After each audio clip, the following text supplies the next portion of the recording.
Good morning, everybody. Let's all settle in nicely.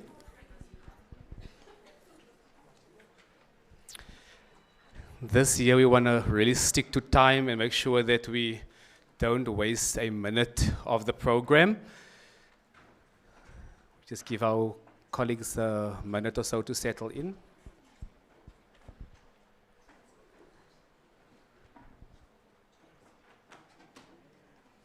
Sorry?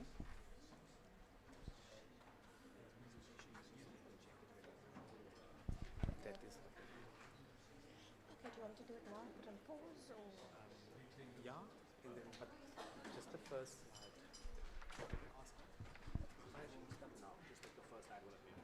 Yeah, it's just the title. Okay.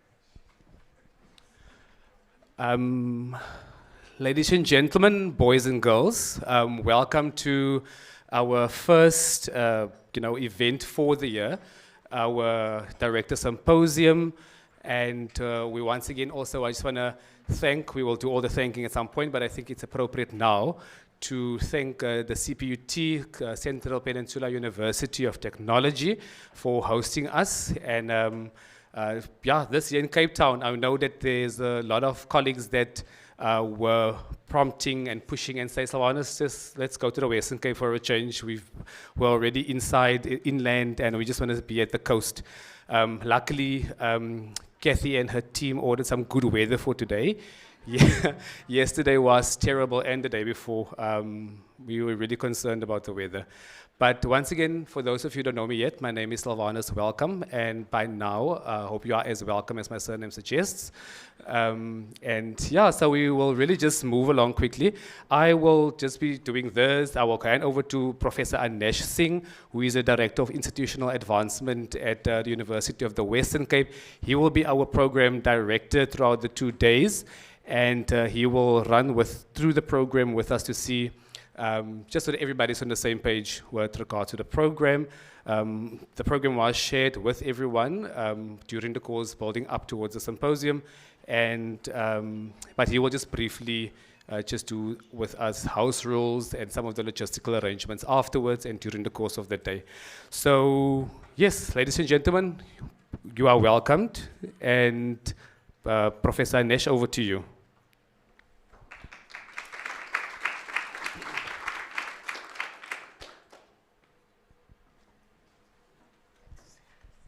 Well, thanks, Sylvanus, and thanks, colleagues, for the warm welcome that you have given me. I love playing on Sylvanus's surname because we are all welcome when he's with us. But I just wanted to say that I'm going to be directing affairs for the next 2 days, or facilitating. And I've always wanted to do this. I just couldn't do it on an airplane. So in terms of the domestic rules, just some of the things that you need to know as you go out this door, straight out, you go to your right, and you will find what you need to find on the right. When you're looking for your meals, you go to the left. I'm sure all of you have been to the registration table. Just beyond the registration table, you will actually find there's the restaurant over there. That's where we are going to be having our teas and coffees, exactly where you had tea and coffee today, and our lunches are going to take place there as well. But if you need additional facilities, you just go further down that passage, and you will find the ladies and the gents there as well. So I think that takes care of the domestic rules that we need to be aware of. The other announcement I needed to make is these little colorful bits of paper that you all have, okay? I'm sure you all have received them by now. You will have either a blue or a red indicating the protein of your choice for lunch.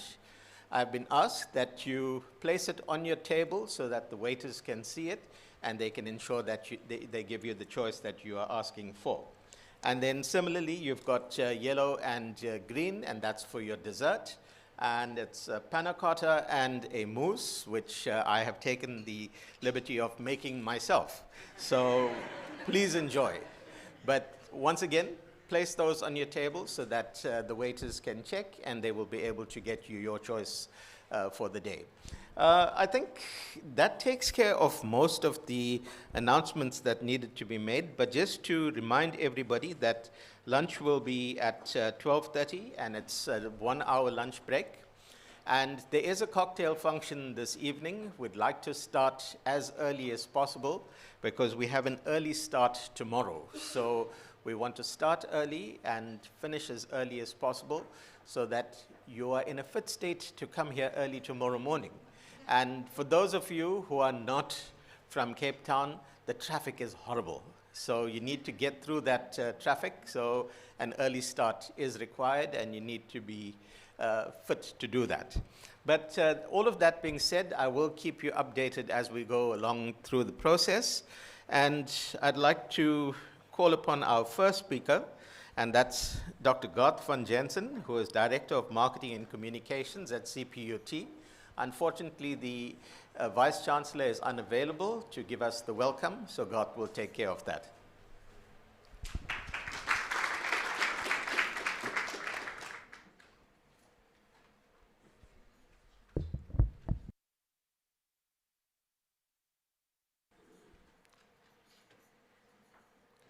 Thank you very much, Professor.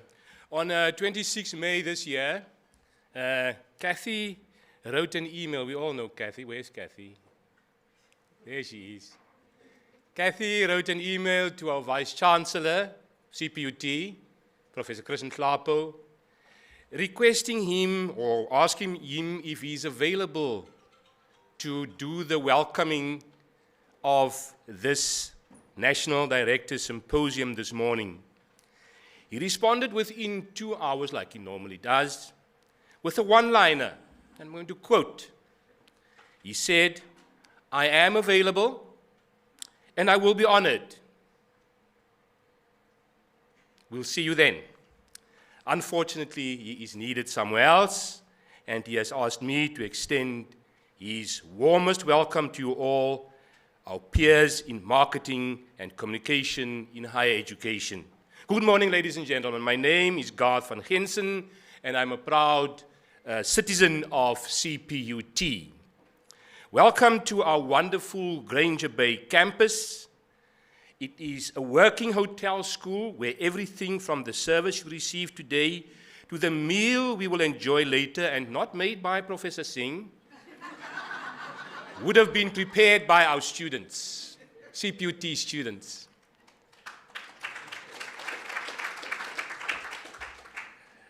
While watching the news coverage of the unfolding NSFAS funding story, I've noticed that a certain 24-hour news channel has a tagline that accompanies most of their stories in higher education, and it labels it "Education in Crisis." You've seen that. This is a sad indictment of our proud industry, and that the word crisis is linked to us. That is why gatherings of this nature, specifically, are so critical. We need to pool our collective efforts to manage the challenges of our industry and respond effectively. One of the things I always compliment these Mace symposiums for is the caliber of the speakers and the topical nature of the discussion and workshops. I am particularly looking forward to exploring the conversations on artificial intelligence. And I know other institutions as well. We are all looking forward to hearing what the experts have to say on this. Welcome once again from CPUT, and I wish you a well and productive conversation over 2 years. Thank you.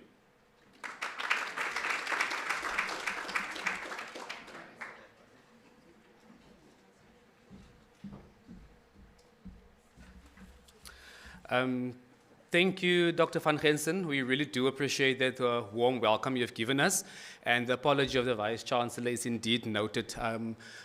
Us, obviously, coming from the university sector, we know that CEOs and Vice-Chancellors, these type of things do happen. So it is anticipated, even though they've made commitments, we accept that apology, and it is well noted. And once again, thanks for having us.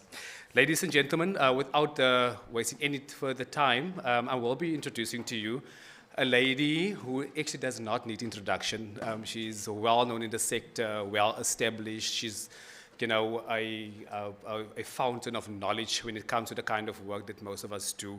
So let me give her a formal introduction because I think it's appropriate to do so. With us, we have Sheila Gastro. Sheila Gastro is an advisor to the higher education, philanthropy, and non-profit sectors in South Africa. She was founder and executive director of Inyathelo, the South African Institute for Advancement, from 2002 until 2015. She subsequently worked as a director of Gastro Blog Philanthropies, Pty Ltd. Whilst at Inyathelo, Sheila developed a program for higher education advancement that was funded 10 years by the Kresge Foundation. This program assisted 9 institutions and 1 hospital to establish their advancement operations. She also provided advice on advancement to a number of institutions that were not part of the program, including universities in other African countries. After leaving Inyathelo, she continued to assist various universities with workshops and advisory services to the vice-chancellors and directors of development or fundraising or advancement, whichever way some of you may call them at your respective institutions. Sheila has also designed and delivered a range of programs to strengthen civil society organizations and has provided holistic advisory and mentoring services to the leaders in the sector, including support relating to strategy, financial sustainability, and board governance. She has written widely about philanthropy and the civil society sector, has produced fundraising toolkits, governance training materials, and how to pocket books, whilst contributing to chapters in various publications. Sheila's work in the philanthropy sector included the development of a South African philanthropy network that led to the formation of the Independent Philanthropy Association South Africa, IPASA. She served on it as its secretariat from 2015 until 2019 and was editor of the IPASA Annual Review of South African Philanthropy from 2019 until 2022. She has convened conferences relating to philanthropy in South Africa and has assisted individuals, foundations, and financial services companies in their quest for further their philanthropic interests. I can really attest to this, and I'm sure many of you can share my sentiments. I don't like talking about my qualifications, but during my course of research, I have quoted and referenced Sheila myself, and the kind of work that she has done in the sector. So, ladies and gentlemen, Sheila Gastro, she will be our guest, a keynote speaker for the day. Over to you, ma'am. Sorry, the one part, if you do want to read up and get more information, go visit www.gastro.co.za. Thank you.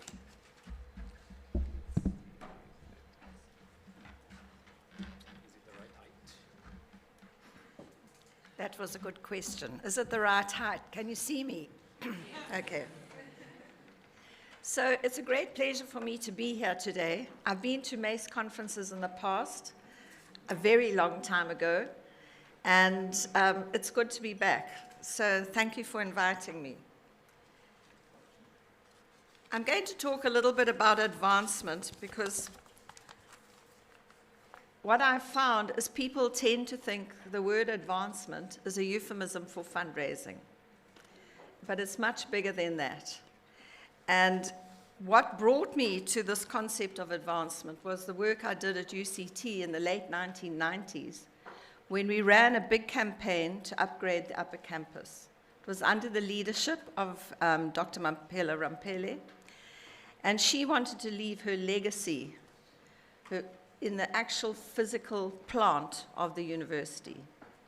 So we were tasked with building a new library, new student centers, new IT labs. There was a whole shift in the actual design of the upper campus. Our target in 1998 was 75 million rand. If you extrapolate that to 2023, I don't really know what it comes to, but I would imagine it exceeds $1 billion. And we had 15 months to do it because there was a matching grant. None of us knew anything about fundraising. So we had a team that really had to use their common sense. And we managed to do it with 2 weeks to spare. They were pledges. The money wasn't all in yet, but there were committed pledges to the total amount. And at the end of that campaign, people were really exhausted, tired, fed up, resigned, cross with each other, and left saying, I'm never fundraising again. And I thought to myself, how can we turn this on its head? How do you make fundraising a pleasant activity? And started to look at the issue of what we called in the South African context advancement. But it's a word that's used globally, but we use it slightly differently. Turning it on its head was really about how do you attract money to an institution rather than chase money. It is so much easier if someone comes to you and offers money than if you have to go out and ask for it. And slowly, this concept that we developed came out of that, making advancement a pleasurable activity. And so the essence of what is advancement, it's a framework around how an institution engages with its external environment to attract the resources it needs to advance its objectives. It's about building a massive external safety net that supports the institution, not only with regular money, but enables the institution to become resilient. Support for an institution and the resources you need are not only money. They are about the partnerships you build, the media connections that you build, the alumni relations that strengthens and reflects the institution. So it's much bigger than money. And it's absolutely essential, therefore, that the outward-facing elements of the university work together to advance the institution. So when I was at UCT, the marketing was in a silo there, and the new development office was in a silo there, and the alumni relations were in a silo there, and the vice-chancellor was in a silo up there. These are all outward-facing elements of the institution, but they weren't working together. And as a result, they were unable to advance the institution to its maximum capacity.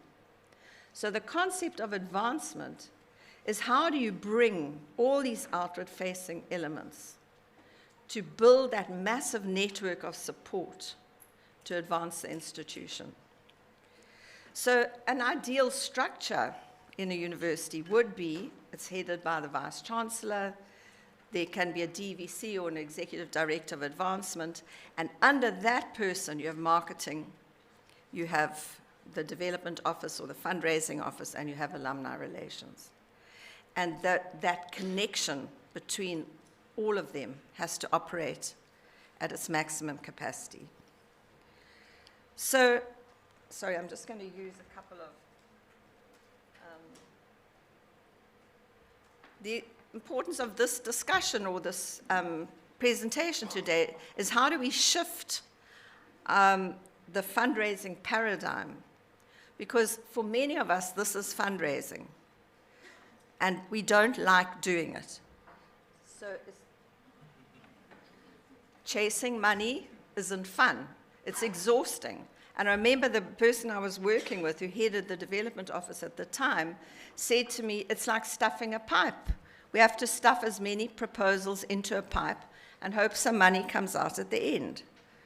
And you can stuff proposals down pipes, but every proposal that succeeded because we had a relationship with the people concerned.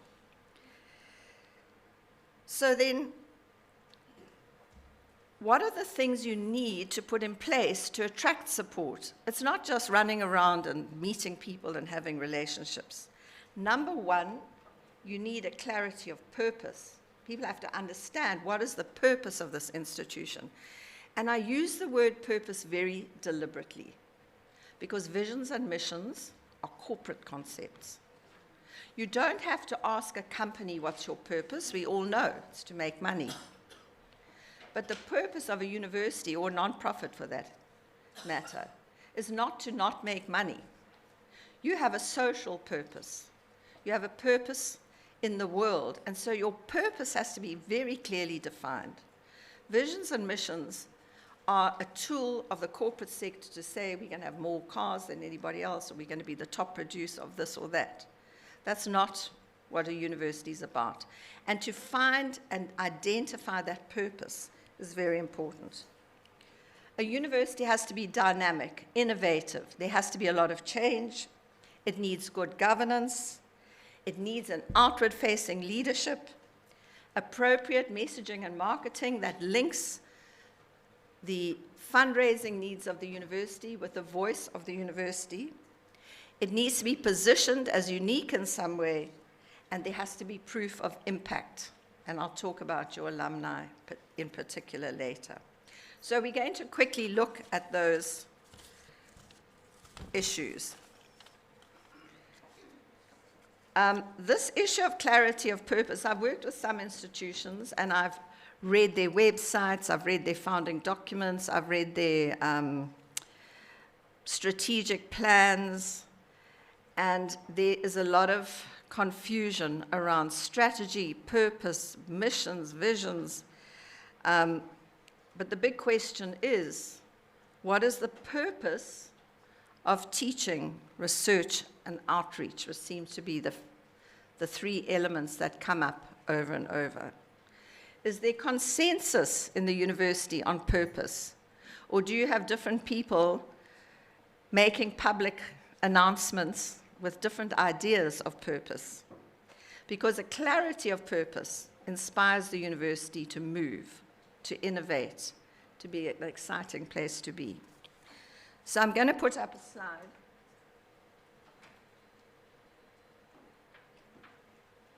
And I'm going to ask, what makes these institutions unique? And these are the visions and missions and purposes that I just pulled out of 5 South African universities. Is there anything much different among them? If I was a donor or supporter, which would I pick?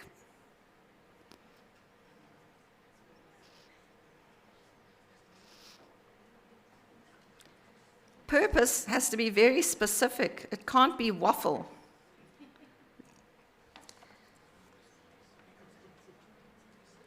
The importance of strap lines that underline your purpose. I just picked this one off the net, which I thought was quite good. There's some really interesting things out there that universities globally have focused on their purpose. What was interesting for me in those purposes that I showed, there was no indication of the institution's core business, which is scholarship. Wasn't there at all. Only one mentioned leadership. There was nothing about the knowledge for its own sake. You know, relevant knowledge, if I had studied what was relevant for me when I left school, I probably would have been a nurse or a teacher, because that's what women did. One's got to think further than what is relevant for now, because the world is changing so fast. If we aren't ready for that fast-changing world, we're going to be left behind. So sometimes knowledge for its own sake brings very surprising outcomes. I also kind of looked up, we talk about anchor institutions and universities being anchor institutions, but they're also called flagship institutions. They represent the height of education and knowledge. And what I picked out was the 4 elements of flagship institutions, is the creation of new knowledge and the preservation of the past, the advancement of human capabilities, the evaluation of society, and contributing to, a more equitable and prosperous society. And those globally are some of the issues that flagship institutions are dealing with. Most importantly, if your purpose is wrong, then your strategy is wrong. Because strategy is about what you are going to do to achieve your purpose. And then you land up doing a whole lot of stuff that is irrelevant to the world today. So your purpose is something every institution should really come to grips with. And I'm not seeing it when I look at that. And I'm going to put on, sorry. This is what happens if your strategy is wrong. Okay. So when you look at this, it immediately takes us to the next step, which is dynamism or change. Why must we change? We cannot sit in a comfort zone, not in the world we live in. We're living in an incredibly unstable, volatile world where there's climate change, there's artificial intelligence, there are wars, there's contestation politically about power, and we cannot ever sit and feel what we're doing now is fine.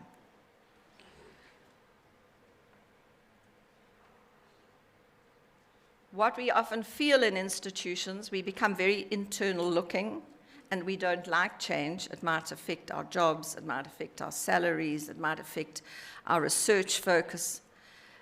But it is important to change. So what prevents change? These incredible comfort zones, the sense of insecurity. But what's important in terms of advancement is communications and fundraising have a role when it comes to change.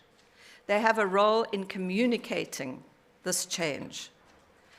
And they have to be clearly connected to the change, to the thinking at the highest level.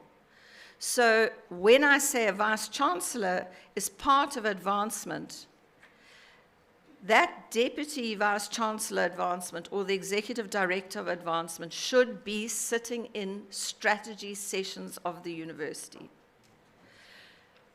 as should the head of communications, because those people are engaging with the world outside all the time. They are seeing what's going on. They can provide an environmental scan to the institution. What are the new things the institution should be looking at? What are the big threats out there? What is the risk that we are taking? These are also the business of the university councils, but they're not necessarily on the ground with the external world as much a fundraiser, meeting with corporates and philanthropy and individuals and international aid, is having conversations about where they are going and what they are seeing, and that needs to be fed back.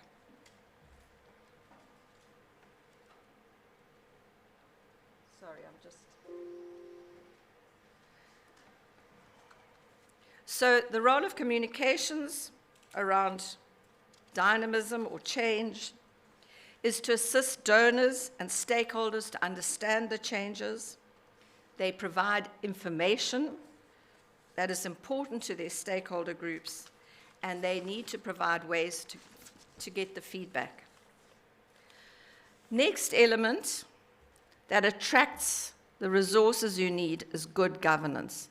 And usually with universities, I don't discuss this because it's always for many years been an okay situation. It's something I usually do more with nonprofits. But the last few years have seen some really appalling cases of governance. Governance is about oversight of the leadership of the institution, the strategy of the institution, and the finances of the institution. It includes the ethics of the institution and its values and should be alert to conflicts of interest. Poor governance affects fundraising. So development and communications need to align in order to allay concerns. The big question is, when things go wrong, who's the face for key communications and when? Is it the Vice-Chancellor? Is it the chair of council? Or is the university in trouble when both of them are affected by bad governance? The council deals with issues of risk, including reputation, legitimacy, and political risk. So it should be a chair of council working with communications and fundraising. Crisis management is not a way to mitigate risk. A university should manage risk effectively. They should know how to mitigate risk. When things start going wrong, that has to be nipped in the bud and not waiting for all the chaos that comes out of poor governance in an institution. Because once poor governance exists, it spills over into the institution, there's infighting, and institution's destabilized, and the donors watch. And they park their money, is the word they use. The other time that the other important thing governance has to deal with is leadership change and succession. And again, donors park their money and wait. Donors want to see leaders. Many stakeholders want to deal with leaders. And until there is a new leader in place, the money is sitting in the bank. So just to look at King 4, the definition of corporate governance, you'll see ethics comes up twice. There are lots of benefits of good governance, including attracting the resources you need, attracting the talent you need, being sure that succession happens properly, that money is well handled. So good governance is critical, and I'm really sorry that I have to raise this issue of governance for the first time ever when I've dealt with universities. Okay, the next element that attracts resources is your leadership, particularly the Vice-Chancellor. If the Vice-Chancellor is not outward-facing, the resources you need and the support you need and that massive safety net that you need is not going to happen. And it is something council should consider when they make an appointment. Is this person capable of that outward-facing role? Not everyone's comfortable with it, and that's okay. But you have to find someone who likes people, who enjoys going out there and meeting people and engaging with people. So what is this Vice-Chancellor meant to do? They provide institutional direction and strategy. They champion advancement. They navigate that external context all the time. They build the networks that sustain the institution, and the Vice-Chancellor, his or herself, have to reflect the profile, the image, and the values of the institution. They position the institution. How do you position the institution as a leader in the field? And fundraising is basic. Attracting investment is basic. That is the job of the Vice-Chancellor. The development office or the fundraising unit is the backup. They cannot lead this. No one's going to give you 50 million rand if the Vice-Chancellor is not in the room.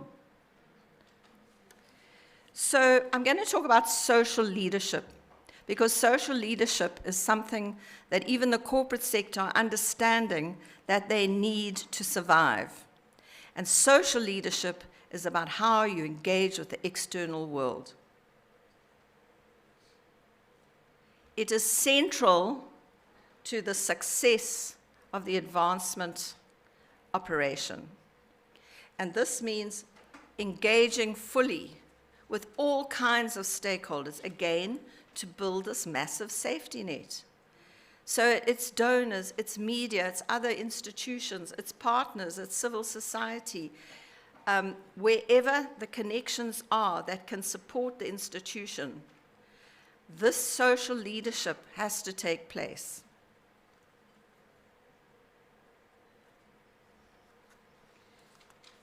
Sorry, I'm just getting a bit confused between my paper. So the question is then, how do you construct that outward-facing role for the Vice-Chancellor?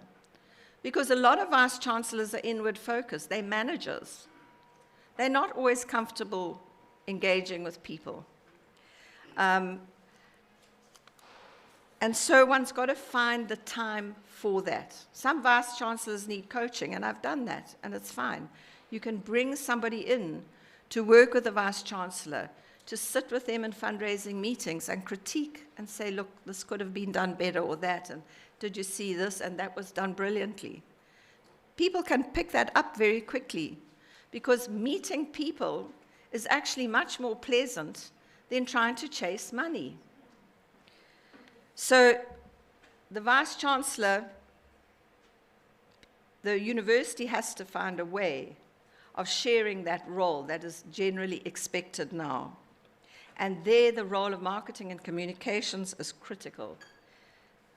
I remember working with the vice-chancellor, one of the vice-chancellors at WITS, who wanted to run a big billion-rand campaign, and he said, can I get going? And I said, no, no one knows who you are. And that's a bottom line. Comms and marketing have to profile their vice-chancellors in many different ways. They have to provide a voice for their vice-chancellors. And I'm using voice very particular because voice is opinion. It's not about the vice-chancellor attended this event or the vice-chancellor opened this conference. Opinion attracts support because it enables you to share your values with others who share the same values. And there are lots of opportunities to share opinion. A vice-chancellor has a high position in society. If the vice-chancellor writes opinion pieces for the press, they will be published. Our press can't pay all their journalists. They're always looking for good articles. 900 words on something that is current, you will get that opinion piece into the press. Opinion on radio, opinion on TV, opinion on social media. That is the communications that you're looking for you to attract the kind of people who want to support the institution. Once you have a lot of opinion out there, people contact you. That's just how it works.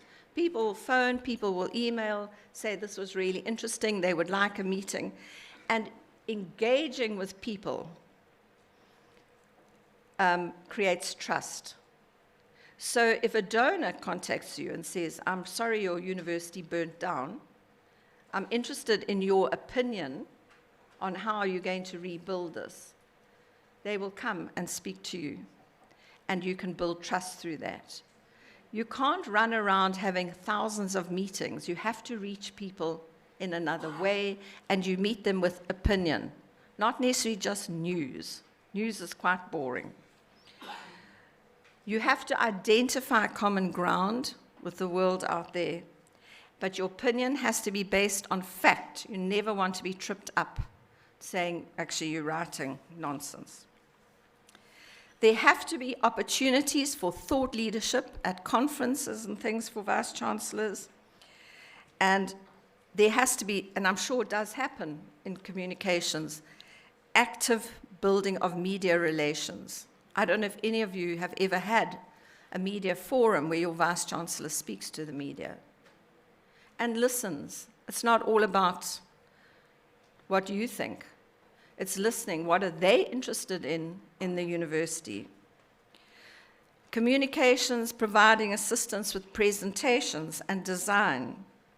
Materials for meetings when the vice-chancellor goes out there with the development office. There are all kinds of materials you can develop, like frequently asked questions. There are lots of questions. What about standards? What about transformation? All those kind of things. You should have data where you have these questions ready on a piece of paper. Having events with a purpose. So I remember with Mampela, we used to have little events at the Rosebank Hotel in Johannesburg. And we would, let's say, invite 12 corporate social investment officers for lunch. And Mampela would manage the lunch, and she'd go around the table and ask all of them, What do you think of the universities? Do you support the universities? What do you support? And I used to sit there taking the notes. There was a purpose. This was providing us with information and connections. And the next step is to reconnect. And I remember after Mampela left and I left, the new Vice-Chancellor had lots of lunches with women, lunches with lawyers. To what purpose? They all came, they had lunch, and they left. So it has to be clearly thought through and strategic and targeted. And whether those events happen in communications or if they happen in the fundraising unit, they need to happen. That Vice-Chancellor has to be out there. How do you use graduation ceremonies to raise awareness of your impact? How do you include donors in those ceremonies? How do you include your prominent alumni in those ceremonies? Everybody has to be drawn into the university as much as possible. Do your faculties have advisory boards with experts in the fields? I'm sure some do. But it's about bringing them in, because when you need to raise money and you have an advisor, let's say from your chemical engineer, and you have advisors from the mining industry, it's much easier to say, can you arrange for us to speak to your board about giving us 20 million for a new building or whatever? So bringing people in is an important part, and the Vice-Chancellor needs to lead that. So then what is the role of the Development Office? Prioritization of projects. You can't raise money for everything. Oversight of proposal submissions. Working with marketing and communications to develop a case for support. I've seen some really nice cases for support from South African universities. Outreach to donors, and what in your jargon is a cultivation plan. When you make a plan to build relationships, communications and marketing have to be aligned. It can't happen in silos. And a focus on donor engagement. Donor stewardship, donor care, again, can happen with marketing and communications. If people have given you money, there should be an event to recognize that. And if you're going to work with the Vice-Chancellor, the Deputy Vice-Chancellors and the Executive Directors and the Deans have to take over some of that role as well. So how do we align communications and fundraising? Going back to it, fundraising is basically the domain of the Vice-Chancellor, supported by the Development Office. Fundraising itself is communication and a key way to connect with important points of support. Fundraising means looking beyond the university to the external world. And fundraising needs a positive, futuristic view of the institution. The Vice-Chancellor becomes the most visible and accessible person for the institution with its external stakeholders. And poor communication output from the institution makes it difficult to fundraise. So if you're in silos, the fundraising unit is actually working with its arm tied behind its back. You have to connect the two. I'm just watching the time, sorry. Okay. Attracting support and building relationships is the next reason people are attracted to the institution. Understand resources come from external sources. It's all out there. Your strength and your sustainability depend on those external relationships. But those relationships need to be intentional and well planned. So it's not random. It's not going to a cocktail party and finding a whole lot of rich people. Someone might be keen on his orchids. Somebody else might want to save the rhino. Some might be interested in early childhood development.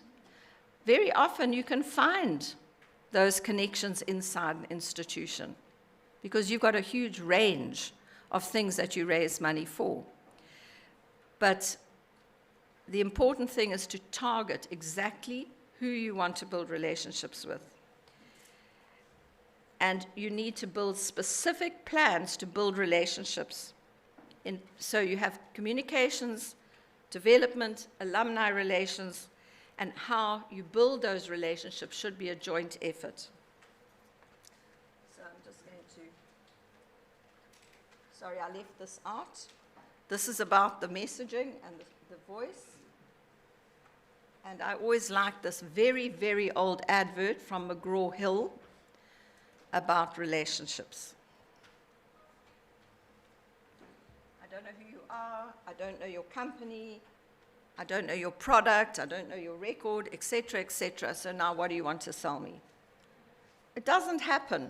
People don't wake up in the morning and say, today is my day for the university. They have to have relationships, they have to trust you, they have to commit to you, they have to know you.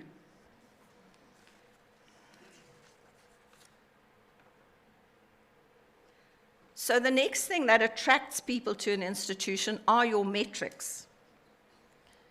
And you have to ask yourselves, have we enhanced scholarship? Have we changed lives? And have we built competence among our students? And those are some of the questions that you will be asked. The big thing about metrics is your key product. One of your key products are your alumni. And very few universities actually bother to check what happens to their key product. If you're working for a big company, let's say Unilever, and they make toothpaste, they have huge amounts of research into who's using their toothpaste. You know, how well is it selling? Where is it selling? Is it better if it's red, white, and blue, or is it better as a gel? They know exactly how their product is doing, what's going wrong, and how to improve. But I don't think the universities are even looking at where their alumni are going. Are they employed? Who are the great achievers? Because if you knew who the great achievers were, they'd be part of your fundraising plan. They'd be part of your bequest programs. And you would find ways of bringing them back to the institution, asking for advice, asking them to speak at various events, engaging fully with your alumni. They are your key product, and they are usually very badly ignored.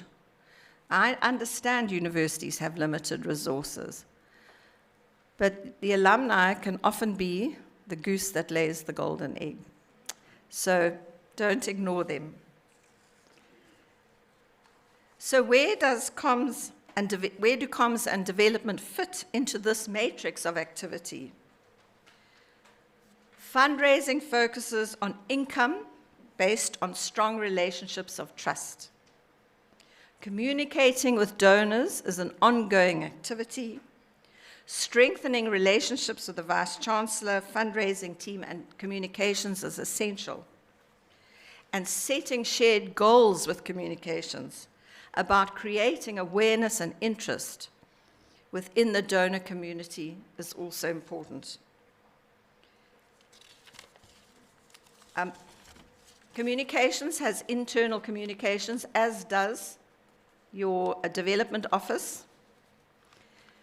They should both participate in strategy development, ensure their strategic coherence and direction, and ensure that the university speaks with one voice. So those are the things that we need to put in place before we actually start the fundraising cycle, which all of you know. If you can't attract the money, fundraising is hard going. If people don't know you, if people don't trust you, if your governance is shot, if there are different messages coming out of the university, if you're not clear what your purpose is, it makes it really difficult to fundraise. If those things are in place, you'll be amazed how many people come and offer. And it's a very different relationship when someone comes to you and says, I like what you do, and it can be in a particular area, it can be medical, or it can be humanities, or whatever. Then you have just a conversation, and you can discuss what is it that they want to contribute to. And it's a completely different power relationship. So when you start with, sorry, let me just see if I put it up here. When you start with your fundraising cycle, and cycle's not a good word because all these things happen at the same time. You've got multiple donors. But if you were going to start, you need to start with a case for support. Why should people support you? And it can be an internal document to start with. And when it's written, it can be used in all kinds of ways as a coherent message. That's the Stellenbosch one. Your purpose, your strategy, your plans, the achievements that you've made. You can build a whole lot of things into a case for support. And it can be dissected into different proposals. It can be dissected into different messages. It can be dissected into even an introductory email. But the material is there. So somebody has to sit down, or a group of people, to pull this together. And as I said, it need not be a big, smart external document unless you have a huge campaign. It can be a case that everyone in the communications development, the Vice Chancellor, understands.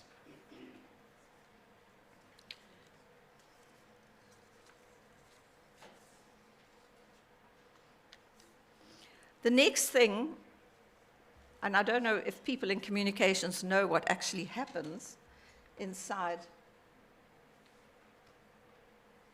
a development office, but there is an issue of donor research. It's about researching donors for all the different kinds of projects that the institution has, as well as institutional priorities. And it's about choosing which donor goes where. It's a massive job, and it's not something that can be left to one person. If you only have one person doing research in your outfit, you need to ask the people who are looking for the funds to assist with research. They will know who is funding in their area of work. But you need to do the research, because the basis of any little campaign, whether it's for a project, for the whole university, is who you're going to speak to. Who are you going to build relationships with? You're not going to ask for money straight away. It's about, again, going back to that issue of building the relationship, bringing people into the institution, sharing what you do, introducing them to the dean or the vice chancellor, whatever level the project is, and getting them to feel comfortable. And you may very well find that they offer. But if they don't, and you feel you know them well enough, you can ask, are you willing to support this project or this institution? But remember, you don't write the proposal first. You never go into a meeting with a proposal. Because what happens? Here's my proposal, go straight to the budget. It's not listening to you, not looking at you, doesn't hear anything, can't build a relationship. A proposal comes after an agreement has been reached. It reflects the relationship between the department or the faculty or the university and the donor. And you have to listen to the donor, because they also have their own ideas. They have their strategies that they want to achieve, and you've got to find the match. So every proposal is donor specific. You can't just have a generic thing that gets sent to everyone. And if you've done that and you've received money, you've been very, very lucky. These proposals also form the basis of contracts. So they have to be written exactly as agreed.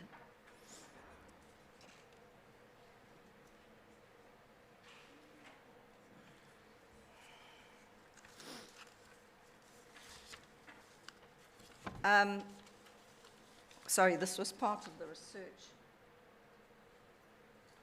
Relationships and negotiation, all big donations are a result of face-to-face meetings.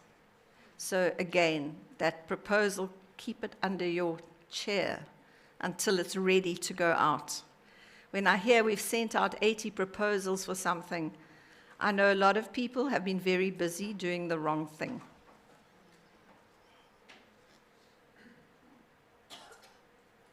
And then, very importantly, the donor care and donor renewal. There's a link here between communications and fundraising again. The big issue with working with donors is to make the experience as pleasant as possible, to make sure the reports go out on time, when they have questions that you can answer them, and communicating with your donors, your existing donors, is very, very important because it's more cost-effective to keep an existing donor than to try and find a new one. So it's really critical that comms and the development office make sure that there's a linkage. And I just remember once when I worked at UCT, I got a real flea in my ear from a donor who had not been invited to the investiture of the new Vice-Chancellor. And she said she'd been giving for, well, her foundation had been giving for years, and why weren't they on the list? And they weren't on our list in the development office. So I dug up, and I found there was a particular head of department who'd been quietly slushing the money away somewhere, and we'd not been informed. So it's really important. People get upset if they feel they've been contributing to the university and they are not part of it.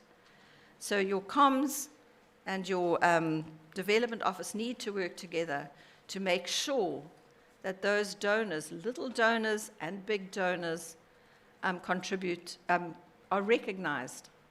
And remember, those little donors who give every year, they could leave you a bequest if you look after them. So I just wanted to look at some of, before I close, institutional challenges at South African universities.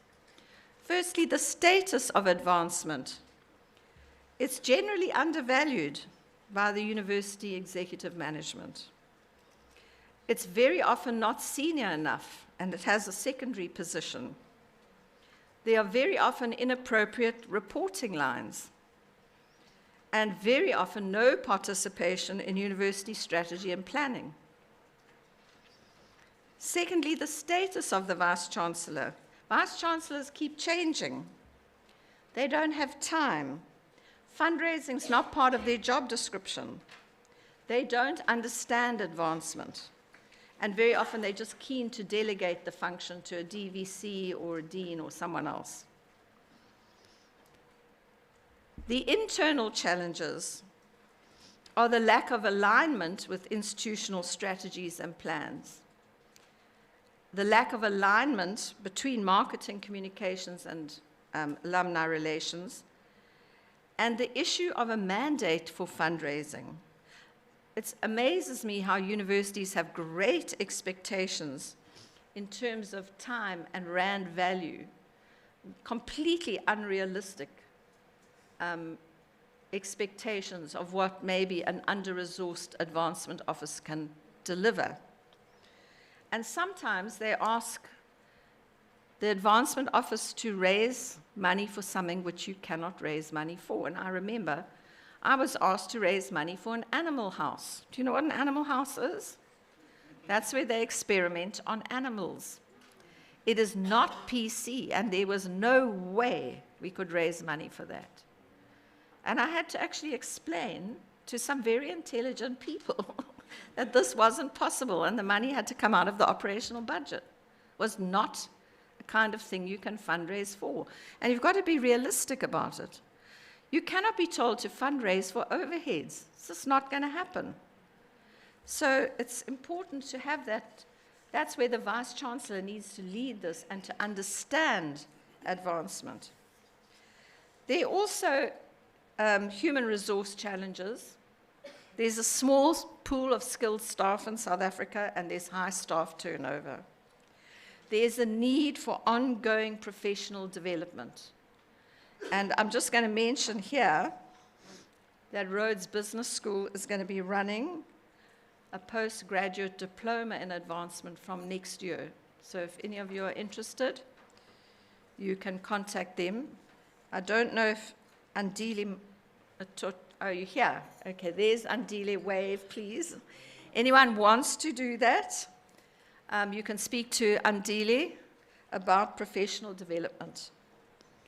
International training opportunities are often too expensive and sometimes, frankly, irrelevant. And on top of all that, on the HR thing, is a lack of financial and human resources for effective outcomes.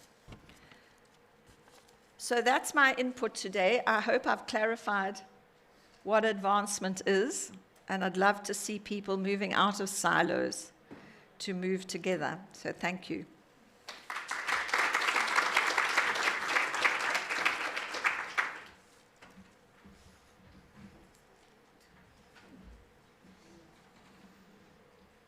Okay, maybe I'll just share the mic with you. Yeah, if you don't you mind. have to make it higher.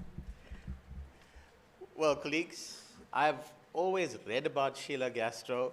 I've been sent all sorts of proposals to listen to Sheila Gastro, and today I've had the pleasure of sharing the podium with you.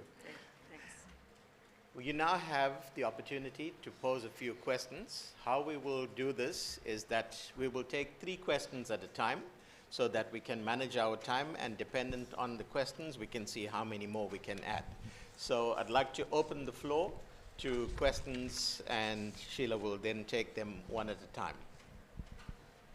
Oh, sorry, she'll take them 3 at a time. So colleagues, who would like to open the bidding? Who would like to ask the first question? Please This go one. ahead.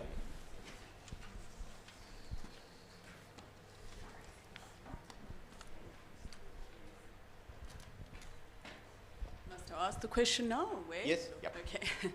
Thank you very much for that very informative presentation. I just wanted to ask, from UCT's perspective, you've referred to integration between the different disciplines. How did you referred to it briefly, but could you possibly expand a little bit in terms of communication, marketing, and advancement integration? Thank you. Okay, the second question.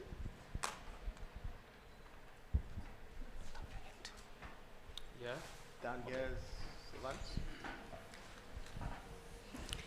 Thank you. My name is Matabo Hendricks. I'm coming from Walter Sisulu University. I heard you talking about the Vice Chancellor that's supposed to lead the interactions. And I'm just wondering, what happens when you have a Vice Chancellor that is not into talking, not into socializing, not even into social media interactions? So how do you penetrate that kind of a personality where the advancement office has to be led and also interact timeously with the Vice Chancellor? How do you get into that? I also want you to elaborate when you answer me, because in terms of media briefings, press conferences, social media, and also dinners and whatever, you have to coerce every now and again. And so I just want to know, in terms of fundraising, how do you get into the heart of such a personality? Thank you. Thank you, and we'll take the third and last question for this round. I see that was a popular question. Can I? Yes, please. Go ahead. Thank you, Sheila, for a great presentation. My name is Daphne. I'm from the University of Johannesburg. So maybe I'm picking up on the question from the colleagues around the Vice Chancellors. You mentioned them, some of them don't stay long in the job, some of them are new, they don't really know their way around advancement.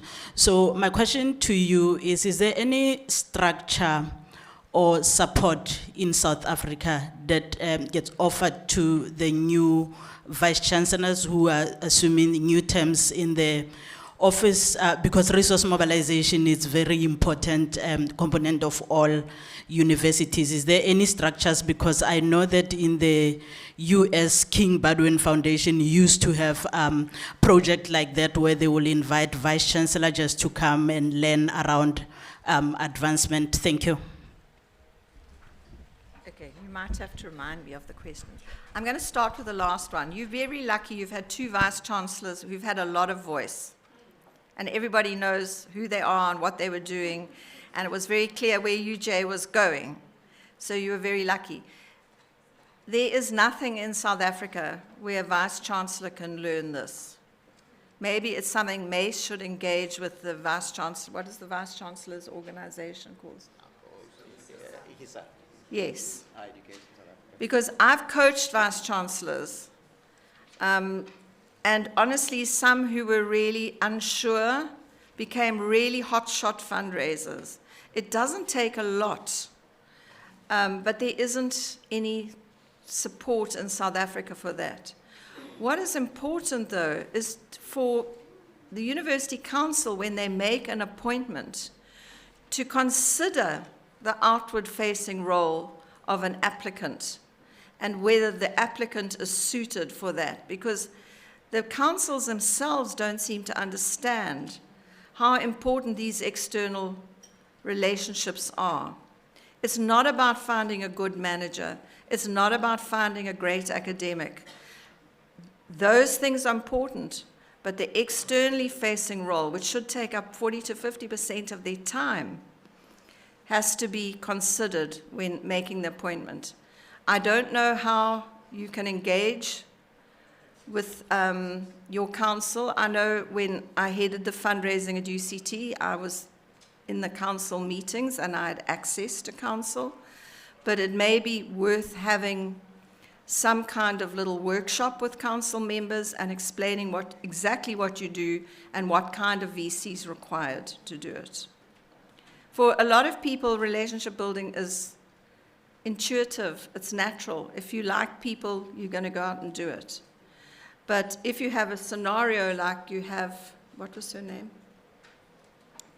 Who talked about a vice chancellor who? Matapo. I feel very sorry for you. If someone really doesn't like the limelight, well, number one, they shouldn't be in the job.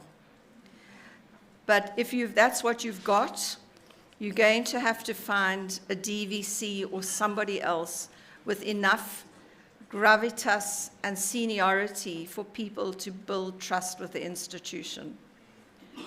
Or your vice-chancellor has to think about appointing a very high-level advancement person to play that role. I mean, I worked with a few vice-chancellors. I had one who was quite good at relationships but was hopeless in a fundraising meeting. I mean, couldn't get to the point. And I remember sitting with him in a meeting. Well, I'll tell you who it was with. It was the Ackerman family. And after, how's your mother, how's your father, how's your uncle, etc., they said, why are you here? Because he couldn't say. So I had to kind of fill in. But some people find that very, very difficult. And I think it's something that if the universities are serious about the resources, and I think they have to be, who they appoint as vice-chancellors got to have that in their job description. Yeah. There was one other question about how did we integrate. When I was at UCT, it was not integrated, and we learned our lesson in that big campaign because we had to produce our own materials in the development office. We had to actually employ our own marketing person to support that campaign because the marketing department were so far away in their own silo and said they just didn't have money to do what we needed. Afterwards, for a while, we managed to have a monthly meeting with them to say this is happening, what would be their role, etc. It wasn't all that successful. That's why it needs to be brought preferably into one person overseeing both and making sure they're proper business systems and joint strategic planning over what is required in this externally facing role. Because marketing generally looks at brand, publications that go out, newsletters, statements, press releases. Maybe they do events like the graduation ceremonies, but it's not targeted at individuals the way it's needed, and that case for support is not there at all. So it's quite important to have some kind of formal business process to bring them together. A joint strategy, absolutely important. Yeah. Thanks, Sheila. Okay. Colleagues, we'll take 3 more questions.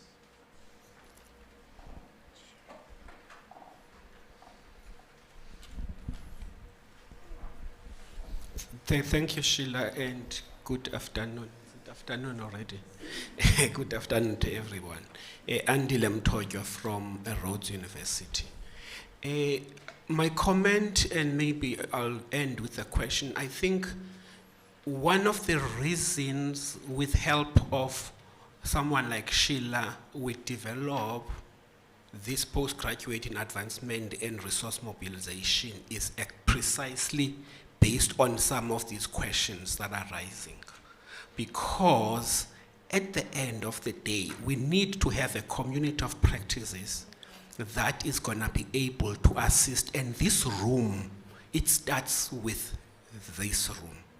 And for example, we conducted a course that was aligned a few weeks back with the directors of all the libraries in the Eastern Cape University, Walter Sisulu, NMU, Forte, and Rhodes. And we engage on some of these of King 4 and so on. And it was so much of an eye-opener for some of them, because some of those things you take them for granted. So for me, I think one of the most critical things from this group, which would also have knowledge, is to go back to some of those 3 questions that Sheila has put it for us to say, how are we enhancing the scholarship? Because that was one of her first critical questions that was there.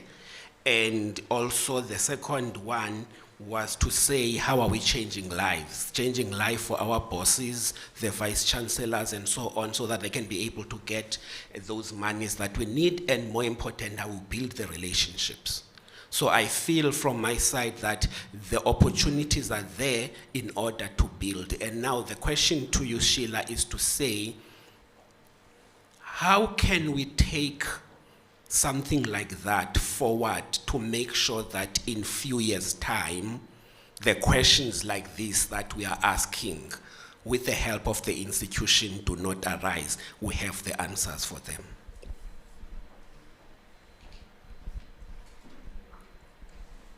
Thank you. Good morning.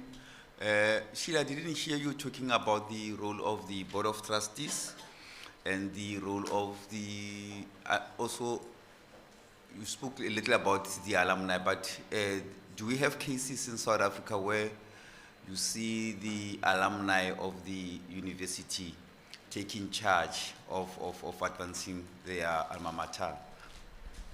Sorry, what was that question? The role of the Board of Trustees is one, and then the other is there a chance that the alumni will be responsible for advancing their institutions? Okay. Can I go? Third question, yes? Thank you. My name's Ryan Pillay. I'm from Nelson Mandela University. I liked everything what you said. There were many come to Jesus moments where I think we all nodded. I'm just thinking, in as much as universities are autonomous, but there is USAF, that is really more of an advisory body, where all vice-chancellors sit. There's also, I think, a body under that for the chairs of council. And these are essentially the employers or the people who sign contracts with vice-chancellors.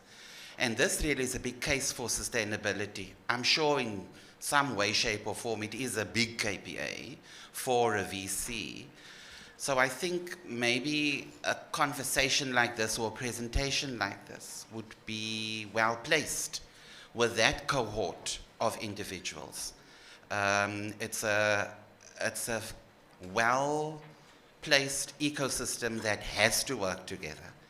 And in absence of it not working together, I think the case is going to be lost. So I think maybe this should also be shared or worked through that cohort of key decision makers. Okay, I'll just deal with the last one because I remember it easier. I agree with you. Some time ago, Ahmed Bauer contacted me and said we need to have some kind of community of practice around advancement, and HESA could be a place to do it, but he didn't follow up. And then I think COVID came and nothing much came from it. But I do think that they are forums where knowledge about advancement should be promoted. And maybe Mace itself can have that conversation with them and say, you know, this is, we kind of talking among ourselves and we can't get that message out further, yeah. The next question, I think Andeli asked a question about Being able to have answers for all of the questions that we have raised. oh, okay. Then the role of the Board of Trustees. Yeah, the role of the Board of Trustees, do you mean the council? The University Council? The board of the foundations. Oh, the foundations. You know, the foundations are independent of the universities. They're independent entities with their own Board of Trustees. And they're deliberately done that way so that the university can't fiddle with the money. Government can't get the money. It's under the control of a separate trust. So legally, they don't really have any control on the university at all, other than making grants to the university based on the money raised. So one's got to look at the legal balance there. The role of alumni do usually have representation on university councils, and they are represented by convocation. And convocation should be playing a more prominent role when it comes to engaging with the universities. Very often it's passive, it's a small group of alumni who sort of enjoy getting together every so often. But actually, the convocation has enormous power if it's used. And I don't think in South African universities it's used properly. Yeah. But they are, again, separate entities from the university. So if you want some really good people on the council, and I don't know how many alumni are represented on different councils, it's usually 2 or 3. You could put people on who really understand the issues and can make their voice known on the council. Yeah. Was there any other question? We'll take one last question. Alan? Thanks. Sheila, my name is Alan Khan. I'm from Durban University of Technology. Thank you for the presentation. I just wanted to know from a donor's perspective, if a university is subjected to periodic or even regular protests, sometimes violent protests, what impact does this have? Do I need to repeat it, or No, I could did you get it hear. right? So what impact does this have on the donor and the impact that these protests and violence, and often accompanied by negative media attention, what's the consequence on the relationship between the university and the donor or potential donor? Thank you. You know, it's interesting, with Fees Must Fall and the unrest on all the campuses resulted in a massive impouring of money. So donors aren't always put off by it. They do seriously think about it. And they seriously think about the future of education. However, if a donor has put up a building and it's burnt down, they're obviously not going to reinvest unless they feel secure that the new building is going to hold. So it puts some off, and others respond counterintuitively almost in saying, we've got to put more into this institution so that it survives, because these are really important institutions in our democracy. They should be engine rooms for all kinds of thinking. It's not only about producing accountants and doctors and engineers. It's about being thought leaders. It's about producing the next leadership in all kinds of different spheres. And a lot of donors acknowledge the value of a university. So it might be alarming, but if your communications are good and your relationships have been good and they trust you, they will stick with you, even in the biggest disasters, because they understand the value of what universities do. But if you have no relationships, if you aren't out there speaking to people and explaining how these things are going to be fixed, then they can drift away. So it's really the responsibility of the university to sustain those relationships, keep people close. I mean, first thing, if your university is in deep trouble, is to make sure that you have a donor forum where you bring people together and tell them what's happening. Rather that you tell them than someone else, like the press does. Yeah. Okay. Sheila, thank you very much for your contribution and for taking all the questions. Sylvanus has a little token of our appreciation. There's a chocolate. You can order chocolate. Sheila, thank you. This is just a token of appreciation for participating in the program, and I think it was definitely value for your time. I'm sure you will agree to that. It's a nice take-a-lot voucher, so you can order chocolate, I suppose. Okay.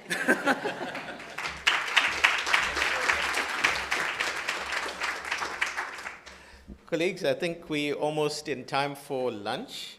I've been asked to ensure that all of you have registered. There are still a number of name cards outside, so please do your registration during the break. And I'd also like to extend a warm welcome to our YouTube audience. We are being live streamed, and I'd like to just welcome everyone who is online to this wonderful event, the Directors Symposium of Mace. So, colleagues, here's a nice surprise. Sylvanus has some gifts for all the people who ask questions. So I guess this is an incentive for you to ask anything. It doesn't matter. It doesn't have to be a good question. Just ask it, and you're going to get a gift. So Sylvanus knows who you are, and he's bringing these around. So, colleagues, you have an hour's lunch break. I will see you back at 1:30.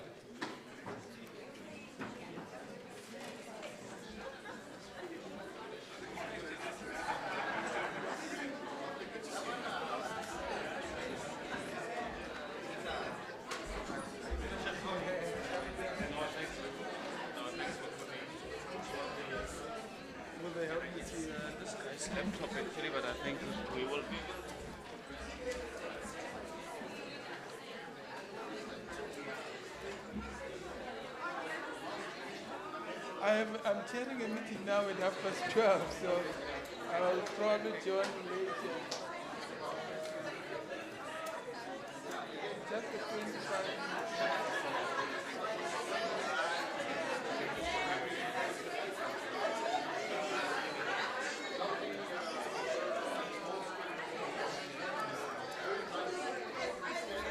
It's supposed to immediately show. Yeah.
Colleagues, please take your seats.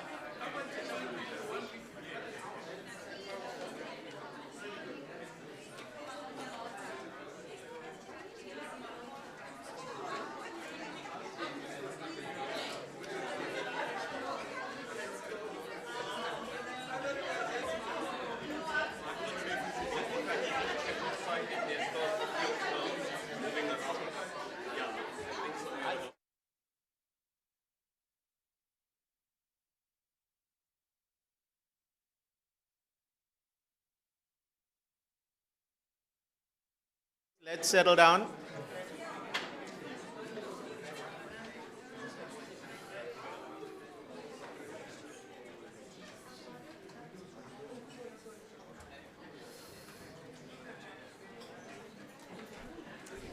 We're about to start the second session for the day. I'm sure you will all agree with me, I did a wonderful job with those desserts.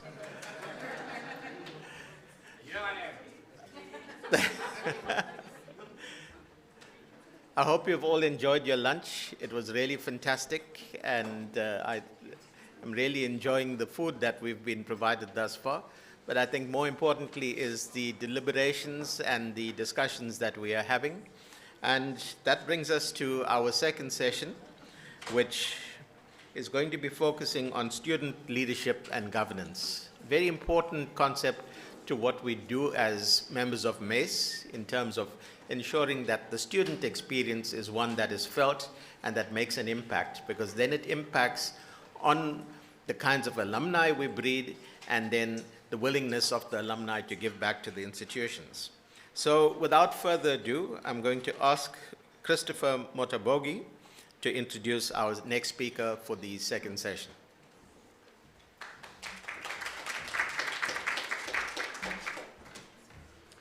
Good afternoon, colleagues. My name is Christopher Motabogi. I'm with the Northwest University, and it is my pleasure to introduce Dr. Sibusiso Chalufu. As the professor already said, the issue around students and student leadership is a very important one, and who better to tell us a little about it if not Dr. Sibusiso Chalufu. Dr. Sibusiso Chalufu has worked in the higher education sector for over 26 years, 15 of which have been in senior and executive management positions in student affairs and services. Apart from lecturing at both undergraduate and postgraduate levels, he has also successfully supervised master's students and serves as external examiner for master's and doctoral studies at 3 South African universities. He obtained his undergraduate and honors degrees from the then University of Durban-Westville, now UKZN. He then completed 2 master's degrees, namely Education Management, Policy and Planning at the University of Bristol in the UK, and a master's in Education Administration and Policy at the State University of New York at Buffalo in the USA. He has a PhD in Education Management, Law and Policy Studies from the University of Pretoria. He received further training from the Hiroshima University and the United Nations University, respectively, in Japan, the National Institute of Education Planning and Administration in India, and the Galilee International Management Institute in Israel.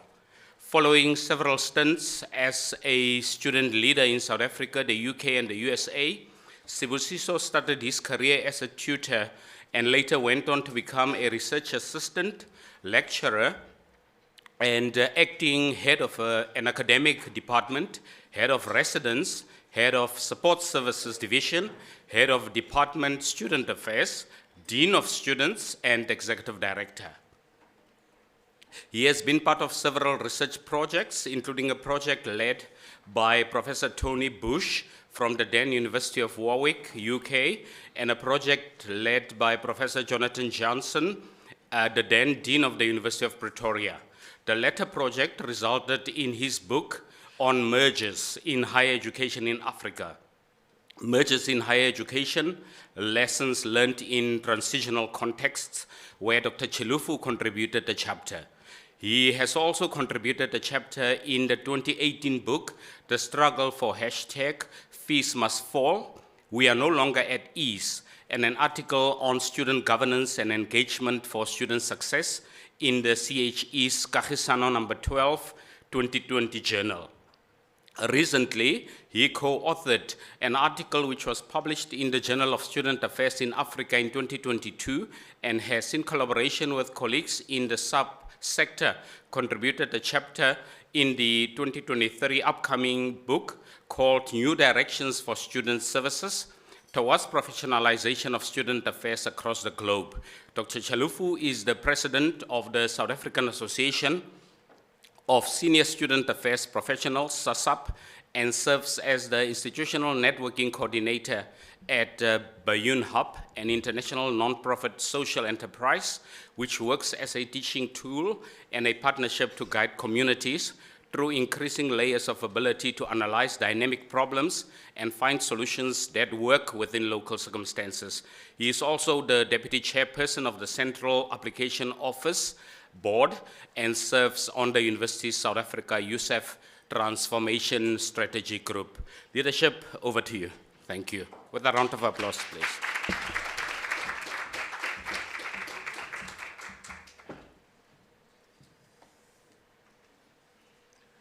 Thank you so much. Good afternoon, colleagues.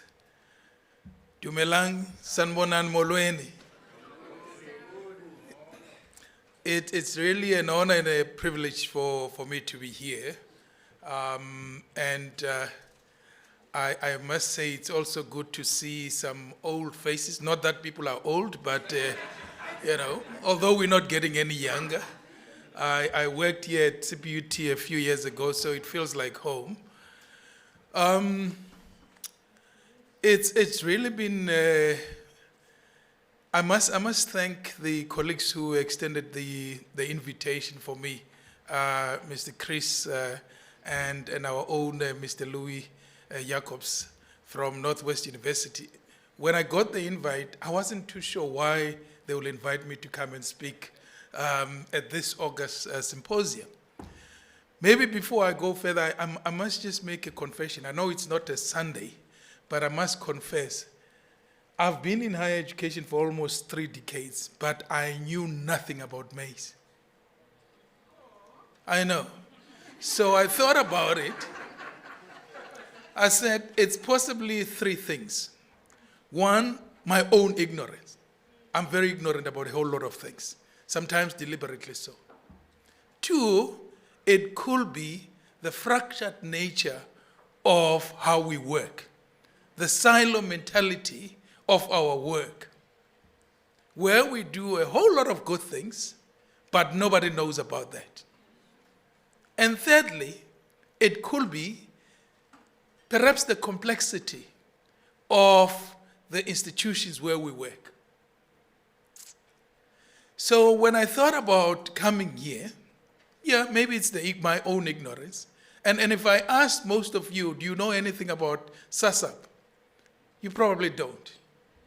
Yet, when there are challenges in higher education, we as the deans and executive directors are the ones who are called upon to actually intervene.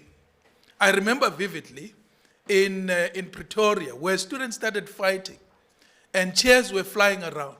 It was deans and executive directors who intervened. A lot of VCs actually ran away, literally ran away. So where am I going with this? It actually moves me towards what I decided to speak about today, which is premised on collaboration, premised on partnerships. And I call the presentation today, Student Leadership, Governance, and Development, looking at authentic, synergistic, and collaborative partnerships in student-centered environments. Because I think all of us need to realize that we are there to support the academic project. And I think somewhere along the line, that gets lost. We are at universities to support that, and the core business of universities is the academic project. And everything that we do, from the security guard to the cleaner, it is to support that academic project. So basically, with the time that has been allocated to me, by the way, I love the presentation that was given earlier this morning. And I don't see Mayor Gastrot. I think she's probably left. But a lot of what she was talking about relationships. She was talking about partnerships. It actually resonated with me because it resonates with what I want to also speak about. So I just want to firstly give a bit of a broad context to issues around student governance, student leadership, and student development. And thereafter, just touch on the role that, or at least the mandate that we believe we have from the point of view of the work that we do in student affairs and services. And in doing so, I also want to just allude to what I think is a very critical aspect of that work, which is student-centered universities, or student centricity, as some will prefer to call it. Having done that, then I just want to just touch base with this notion of what are world-class universities? What is an engaged university? And how do we begin to think about universities of the future? And again, some of this aspect, Mefro Castro just related to it a bit. And I'll then end up with this notion of authentic, synergistic, and collaborative partnerships that I think we need to think about, both in the work that you do and in the work that we do to support students in a more holistic way. So I liked when Mrs. Castro was talking about the whole thing around what she called clarity of purpose. Because I think more often than not, we lose sight of the very purpose of higher education. So about 2 years ago, a very fascinating book, by the way, it's available for free. If you can just Google it, you will get a copy of it. I think it's a book worth reading. That was published, it's called The Promise of Higher Education, Essays in Honor of 70 Years of the International Association of Universities. In that book, there's a very fascinating essay by Professor Ira Huckabee, where he asks this fundamental question, at least for me, about what is the purpose of higher education? Why are we all in the space that is called higher education? Mace operates in higher education. You don't operate in the business environment. You operate in higher education. All of us operate in that space. But have we lost sight of what the purpose is? And then I like what he posits, because he argues, and for me rightly so, that it is education for citizenship. And I think at a time at which we are in the world now, with the kind of challenges that we are dealing with, education for citizenship is quite critical. The UDF celebrated, I think, 40 years of existence. And one of the major things that they were talking about is activism, citizenship and activism, which some of us, somewhere along the line, have lost. I think whether you are driving in the streets with potholes and you just keep on trying to avoid them and you just start swearing or do whatever gives you, alleviates the stress. But we don't ask the question, why do we have to really settle for that? Why do we have to be driving in places where there are potholes, when there should be money in the municipalities to actually fix this? Somebody is responsible for ensuring that these potholes are solved. And yet, we just cruise along, and in our own cocoons, we cry, do whatever that we do. Where has the activism or the citizenship to say, this from here onwards, no more?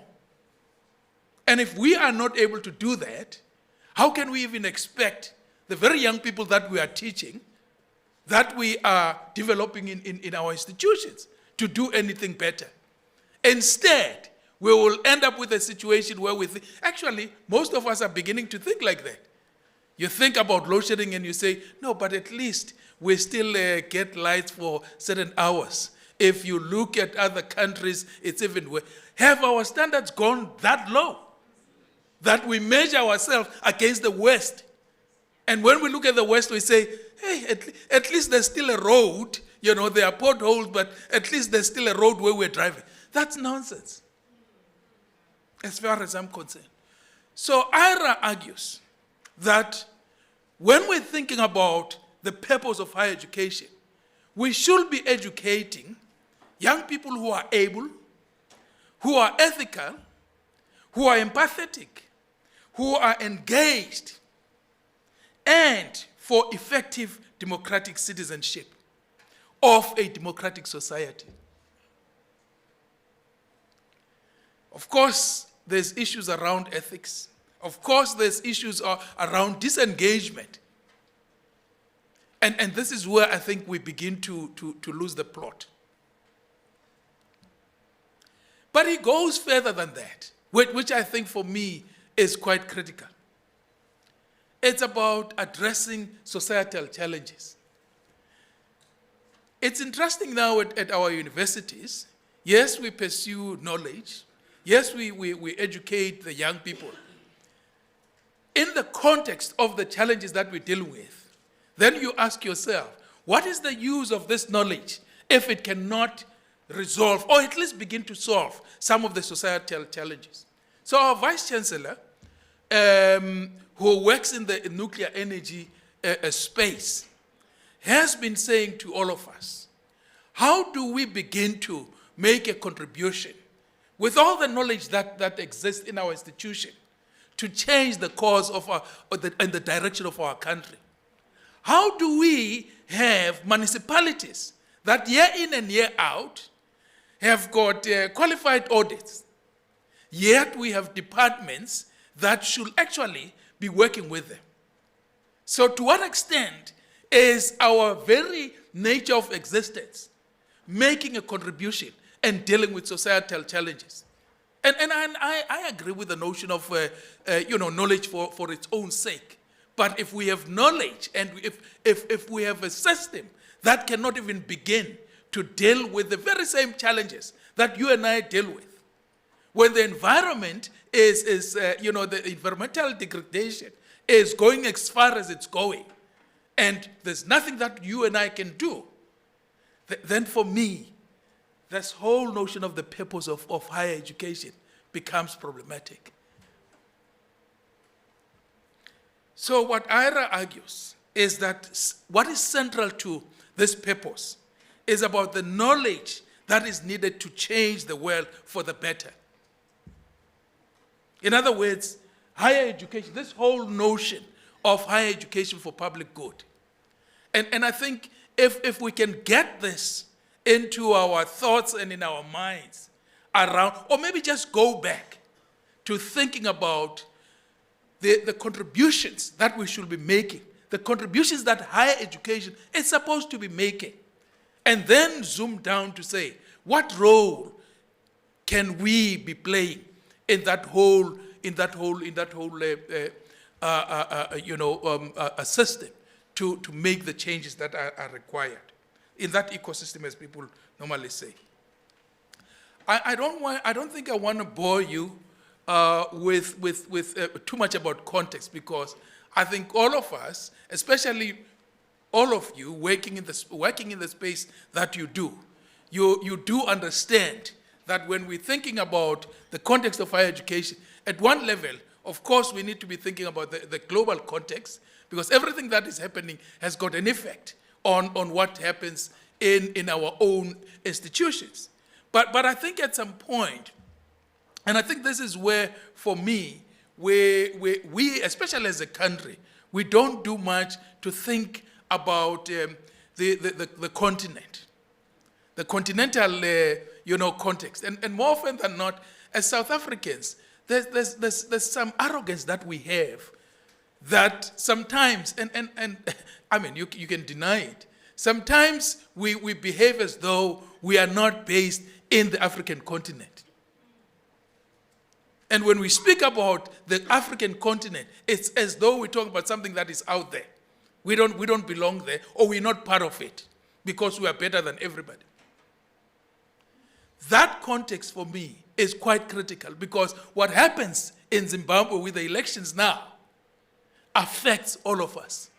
If Zimbabwe doesn't get right, then you see the kind of things that you'll see in Johannesburg. You see the kind of things that you see when Lesotho nationals come over and they use those disused minds and do the kinds of things that they're doing. So you cannot ignore the the continental context. And in the higher education space, it also does affect us. And it is something, as I said, I don't think I need to be saying this to you. So, in as much as we must be thinking about the local context, in as much as we must be thinking about our own institutions, I think if we don't look at that broader picture, at least for me, we're losing the plot. So at the global level, of course, there's some of these challenges that are there are challenges that we are also experiencing. And it was very interesting. I just came from a conference in Italy, Rome, where you listen to colleagues in the space of student affairs and services and realize that actually sometimes it is just being in a different space, but the kind of challenges are actually similar by and large. But I know, and I've looked at at the theme of this symposium. The whole notion around sustainability is actually critical. In the context of knowledge, I mean, knowledge does not only now exist in universities, and we can no longer have that monopoly over knowledge. Forget about the open source, forget about all the technological advances that are happening. But the question that we must ask ourselves is, as higher education institutions, are we still relevant? Are we sustainable in the long run?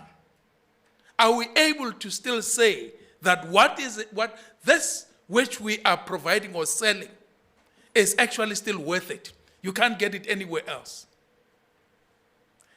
If COVID-19 did not teach us much, then I don't think anything else will. When we had to rethink the world of work, when most of us had this notion that you are only at work if you are sitting at your desk. And by the way, there are still managers today who struggle with this.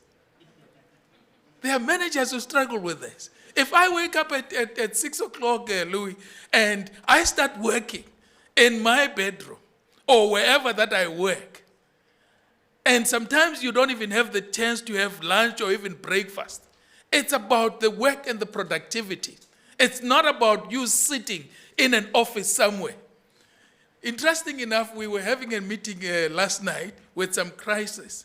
And one of my colleagues told me that Louis and his colleagues actually assisted us with the communique that we needed to be sent last night, whilst they were here, not sitting in an office somewhere. The way that we think about the world of work in itself, I think some of us still need to make the shift. But the point that I was making is, to what extent can we still be talking about universities having monopoly? And to what extent, when we're thinking about issues around sustainability, can we actually face? Of course, there's other issues. And of course, the issue of funding, the funding model, the challenges that we are having with NSFAS as a country, and you look at what is happening at a global stage, is also something that does have an effect on us. At a national context, and again, I don't think I want to go into some details, because these are things that all of us are really deal with on a daily basis. But I think from time to time, it is critical for us to just remind ourselves of really juxtaposing these challenges against the bigger purpose of what we should be doing. So in 2020, the CHE published a series of articles around student governance for student engagement and student success. And a few of us were asked to make a contribution there. And we submitted an article around how we think student governance and student engagement should actually play out at institutions of higher learning. Part of my problem is I am not sure to what extent, and Prof. Anesh, I think you've been in academia for as long as you've been. We write articles, we make recommendations, we do research, we do all kinds of things. Sometimes I struggle to understand to what extent does this actually get traction in what we do. So with everything that you put up there, with a view to making a change, if nothing is taken, of course it must still be critiqued, but with a view to saying, how does this assist us to change things? So I have become a very, I think, hated person in the department. I don't think the minister likes me much, but I'm not in the business of being liked, so I really don't care. So I critique the department about how things are done, especially when it comes to the way that we relate or engage with our students.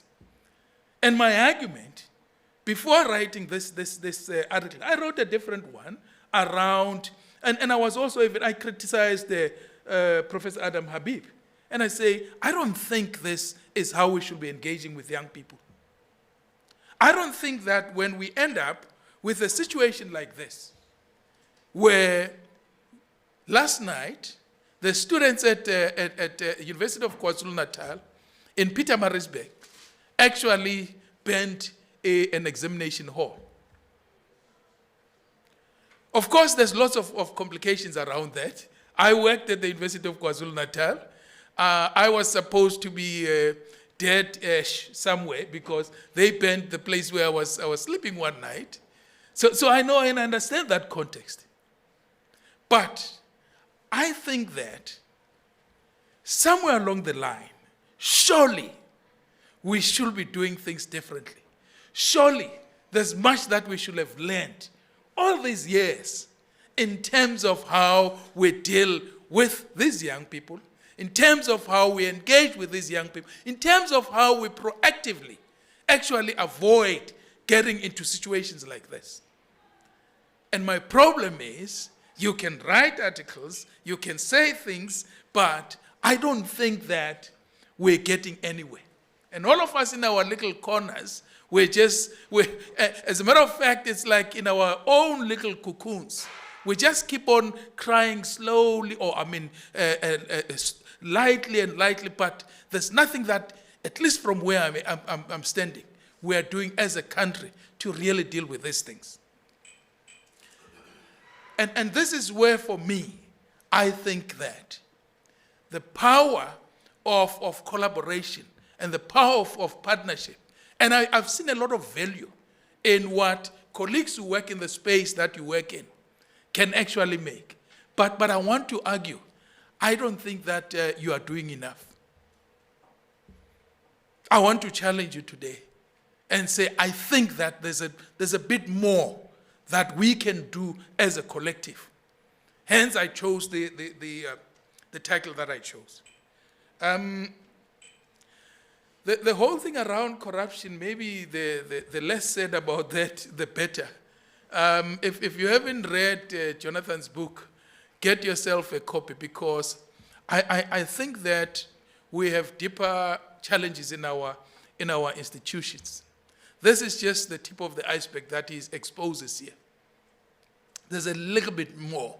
So when Ira Huckabee argues that part of the purpose of higher education is to ensure that we have ethical leaders, ethical young people who can act in ethical ways and be guided by ethics, then you look at what is happening at our institutions, you realize we have a much bigger challenge.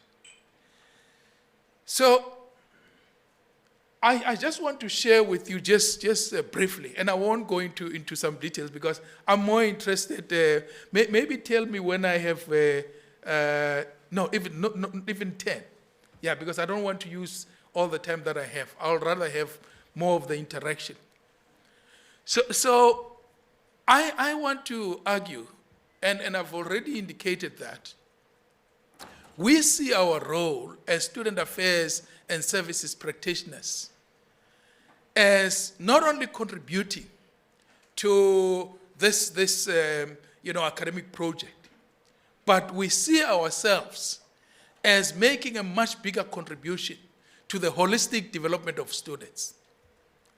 So when we look at the graduate attributes at the end of the journey that our students go through, we must be able to say we have made a contribution such that when a student comes out of our institution, whether they were a student lead or just a student, ordinary student, we can be proud of the fact that we have made something substantive in the kind of an individual that we've been able to develop. I know that even some vice chancellors, by the way, most people think that we as executive deans or directors or whatever of student affairs, we are just there to keep students busy when they are not in class, without realizing, by the way, that the work that we do contributes not only to soft skills, but into molding and shaping the kind of students that you, or at least the graduates that you have. And my argument is that you, as the practitioners that you are, also contributing to that. But I think there's a bit more that we need to do to work together, to partner, and to collaborate. So I won't go into all of this. Suffice to say that, and again it goes back to the purpose of higher education. At the end of the day, the major reason why all of us are there is because we ought to ensure that students are at the center of what we do. And of course, the reason why students are there is about their success. Unless we could be saying that we are contributing to that success. Of course, there's access, but also the issue of success, at least it's the most that is critical for me. Of course, over the years, the way that we look at students, the roles that they play has changed.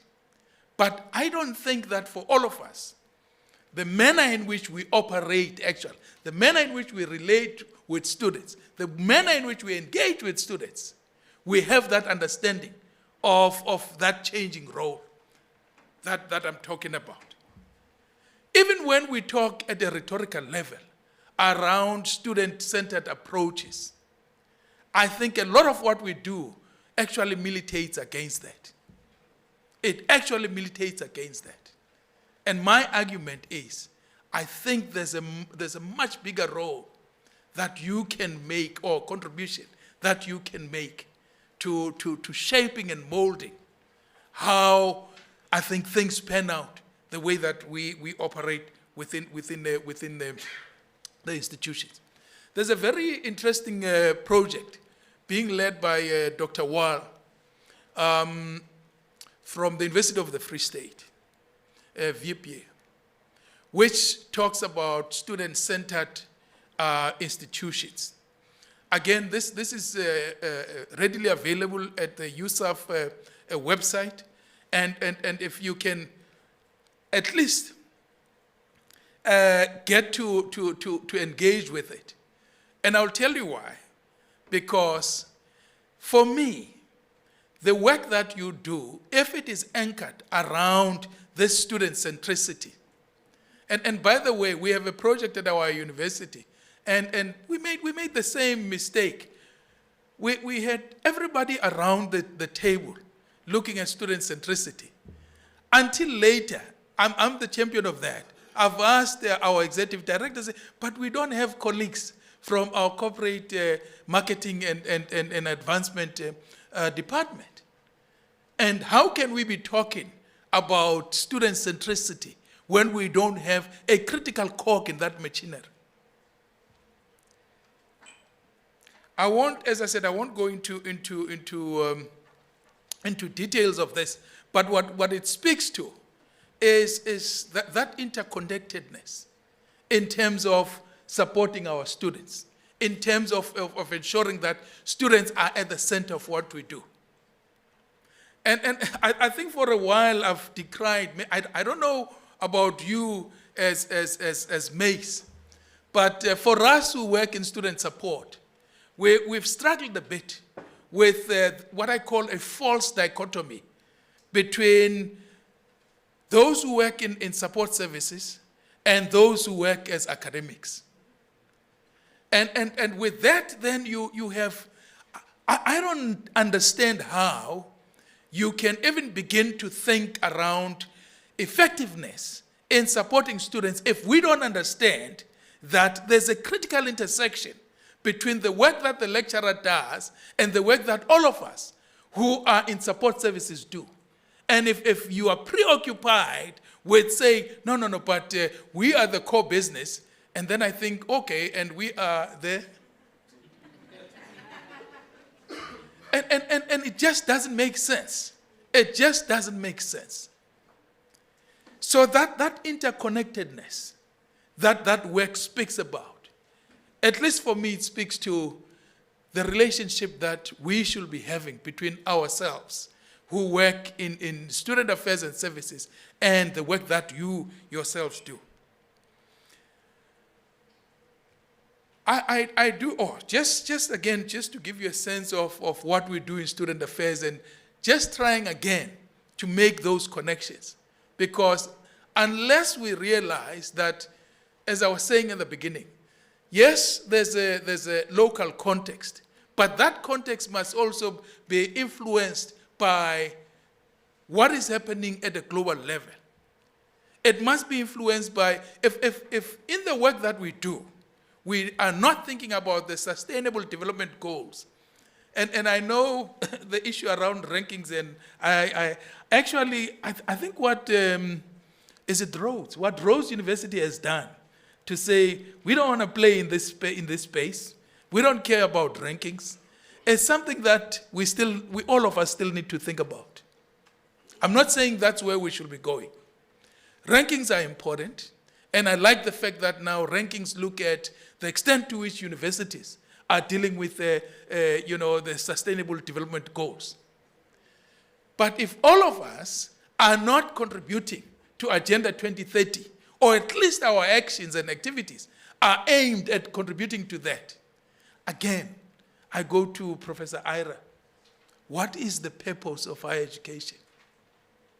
And of course, then you have, in the case of our own country, the National Development Plan.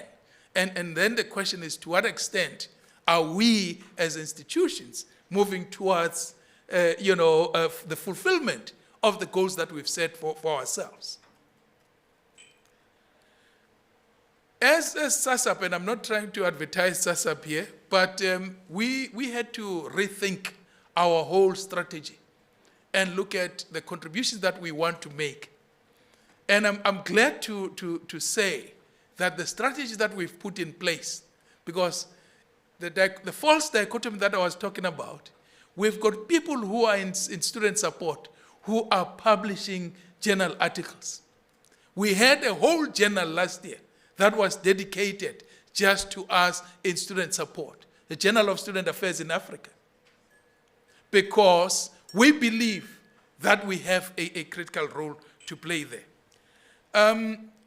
I think I'm going to skip a couple of things because, as I said, I just want to have more of the engagement and the discussion with you. But one of the things that I have been looking at is when we say we want to be a world-class university, and I think the previous presenter alluded to this. What are some of the antecedents of this? What exactly is it that we should be looking at? And how do we reach that stage? So it's just something that I've been looking at. And in 2011, there's a very interesting World Bank study that was done. And again, if you have a chance, if you can lay your hands on this. Looking at the road to academic excellence, the making of world-class research universities. But not only just looking at the role of research, but the role of research in the whole ecosystem of an institution and how that contributes to making an institution a world-class institution. And what I like about that is, again, the contribution to knowledge. Knowledge that resolves or that solves real challenges. Because, again, if we are not dealing with the real challenges, then everything else, it's just for show. There's a very interesting program that they allude to in Burkina Faso, which looks at issues around water and the environmental management. That, to me, is knowledge that contributes towards making a change. But as I said, I'm going to skip all of this and actually just move to the last part. So, in terms of the partnerships, in terms of the collaboration, in terms of the relationship that I was talking about, if we can think around the fact that we need to have quality student experience for success. I'm just using that and I'm zooming in on that. What is it that you and I need to do to contribute towards that? To ensure that it is holistic, to ensure that it is enabling, to ensure that we are supportive. The inclusive part is critical, but the integrated part is, for me, most critical. And so, and this is my last slide, the challenge that I want to put to you as Mace is, what is the role that you see in this holistic development of students?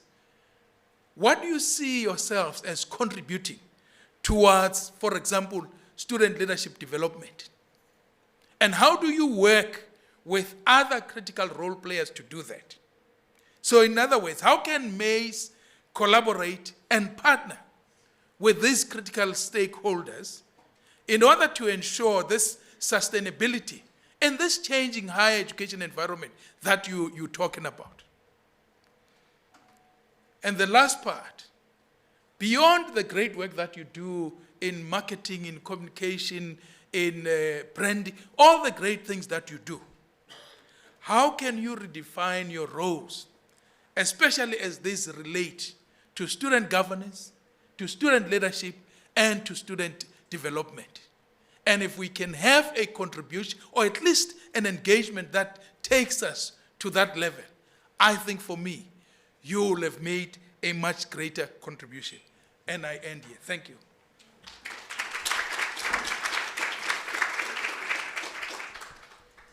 Thank you, Dr. Chalufu. Colleagues, I know many of you are freezing out there. We have spoken to the technicians to see if we can warm the venue, but there is a bit of a technical challenge, but it's being worked on, so do bear with us. I'm going to open the floor for questions. We'll do it the same way we did the last speaker. We'll take 3 questions. Dr. Chalufu will respond, and then we'll take a further 3 dependent on time, and then we'll see if we can add a few more.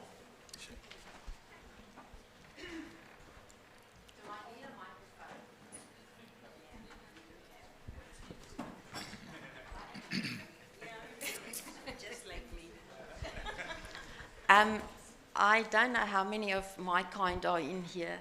I'm a lecturer. I'm on the Mace panel that judge your stuff because of my background in journalism and being a corporate communicator for many years, but I've been a lecturer at the Tshwane University of Technology for the past 8 years, before that for 7 years at the University of Pretoria. And if you are, and one of my products are sitting there, put up your hand, sorry.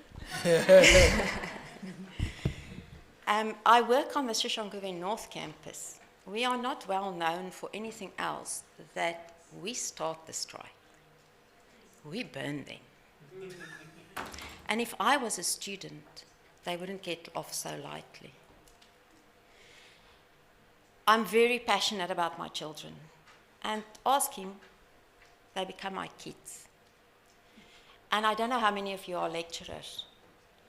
And I drive 62 kilometers to work every day, to work at a place where there's 2 shebeens opposite the so-called main gate of my campus, where some of the kids go and get so drunk that they come and finish their fights on campus.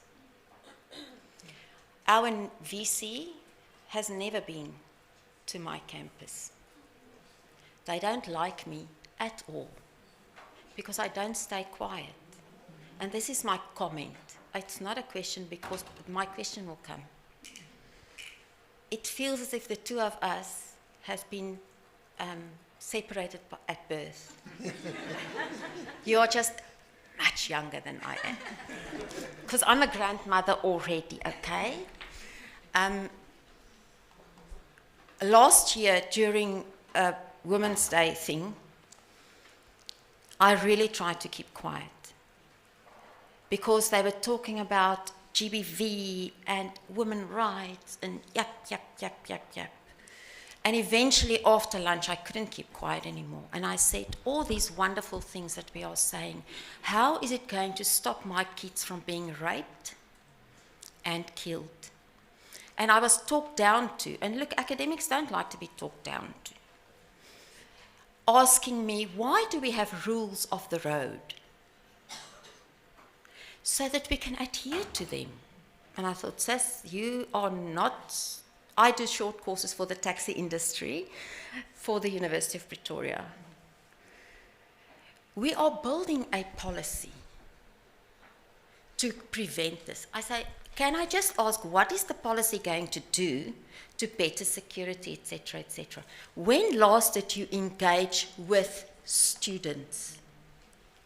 When last did you talk to my kids, who I must teach in a classroom where there's no electricity and the water is very, very seldom there?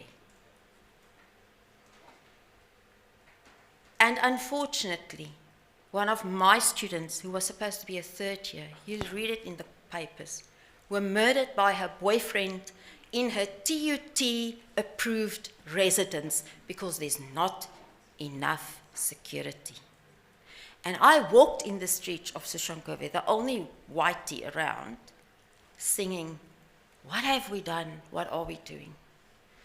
I do not think that we realize the importance of this.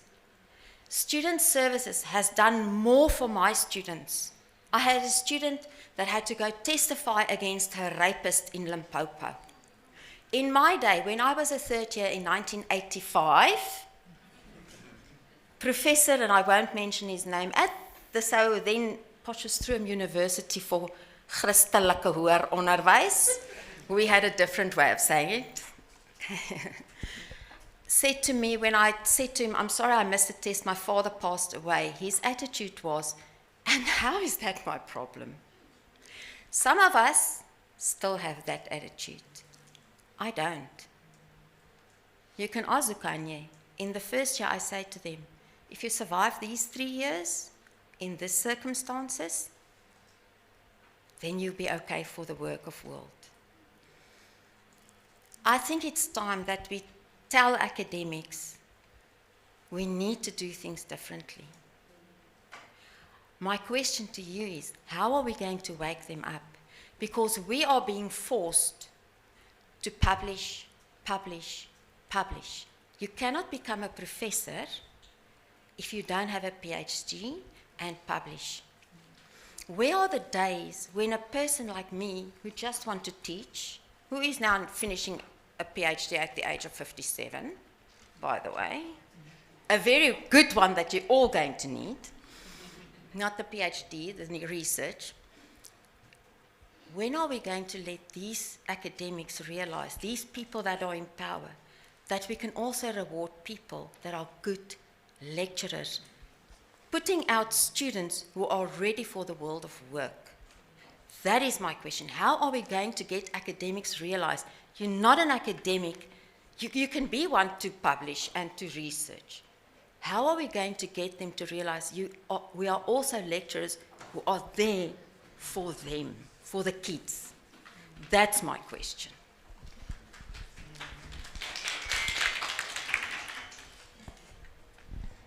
Second question.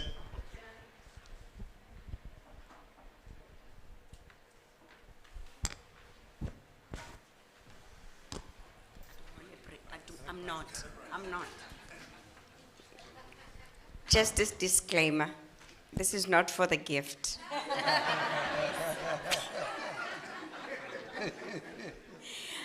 Mr. Chalofu, Dr. Chalofu, sorry.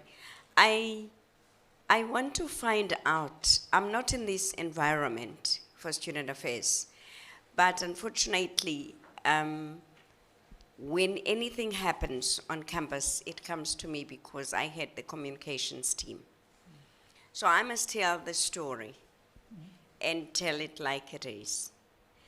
But I want to find out if, in your experience within this environment, is there a way where our students can be counseled in terms of anger management? And also, executive management can be toned down to understanding where these students come from. I am coming from one of those African universities where we are surrounded, our environment is most rural communities. And our students have been exposed to nothing but poverty and other things, and also politics, who play quite a bigger role within our institutions. You will also notice that during elections that the university is the stronghold of politicians. So the anger that happens in Parliament transfers to the university because students, they see that as something that these are their role models.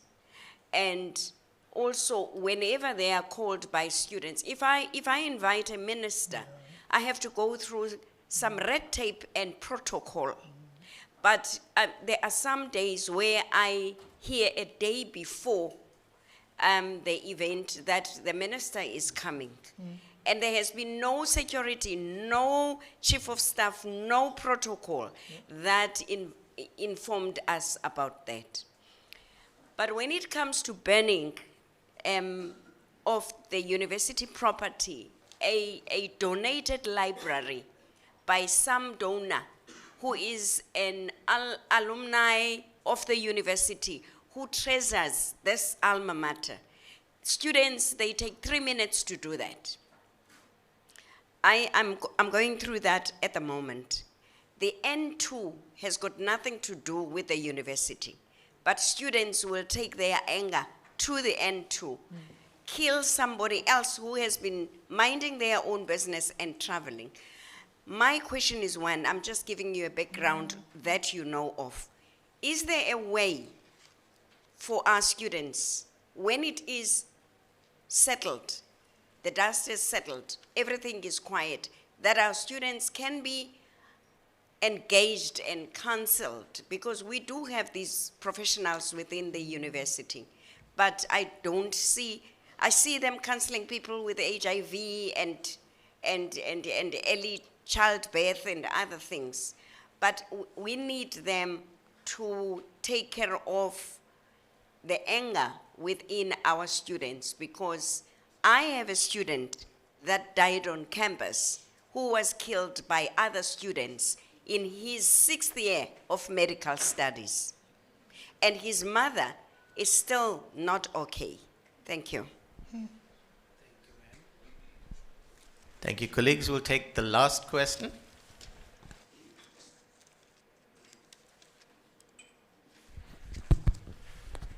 Thank you very much.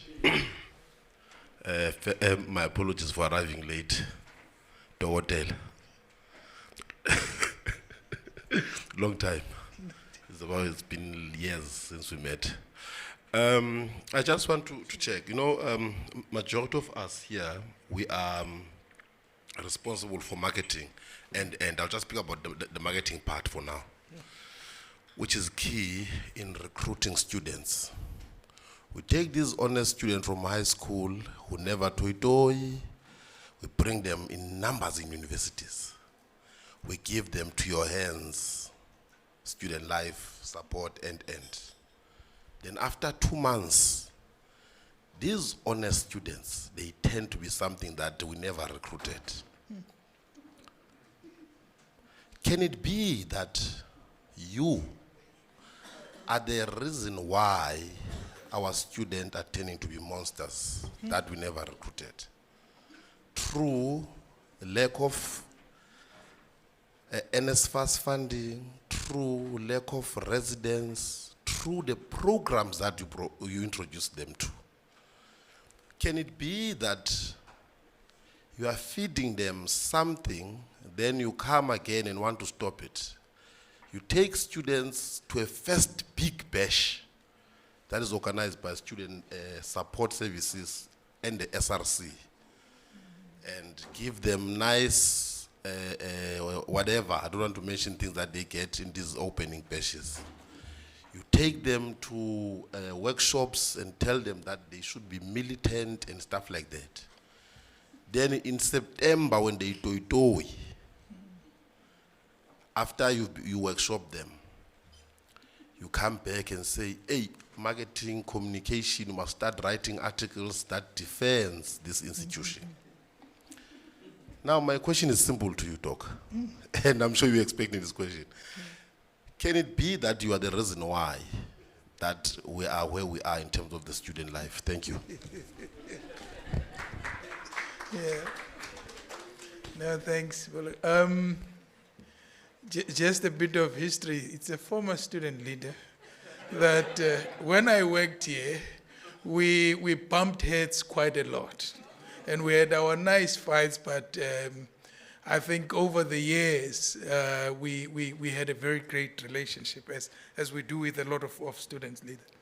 I must say, I've been accused of many things in my life, but I think this one takes the cake.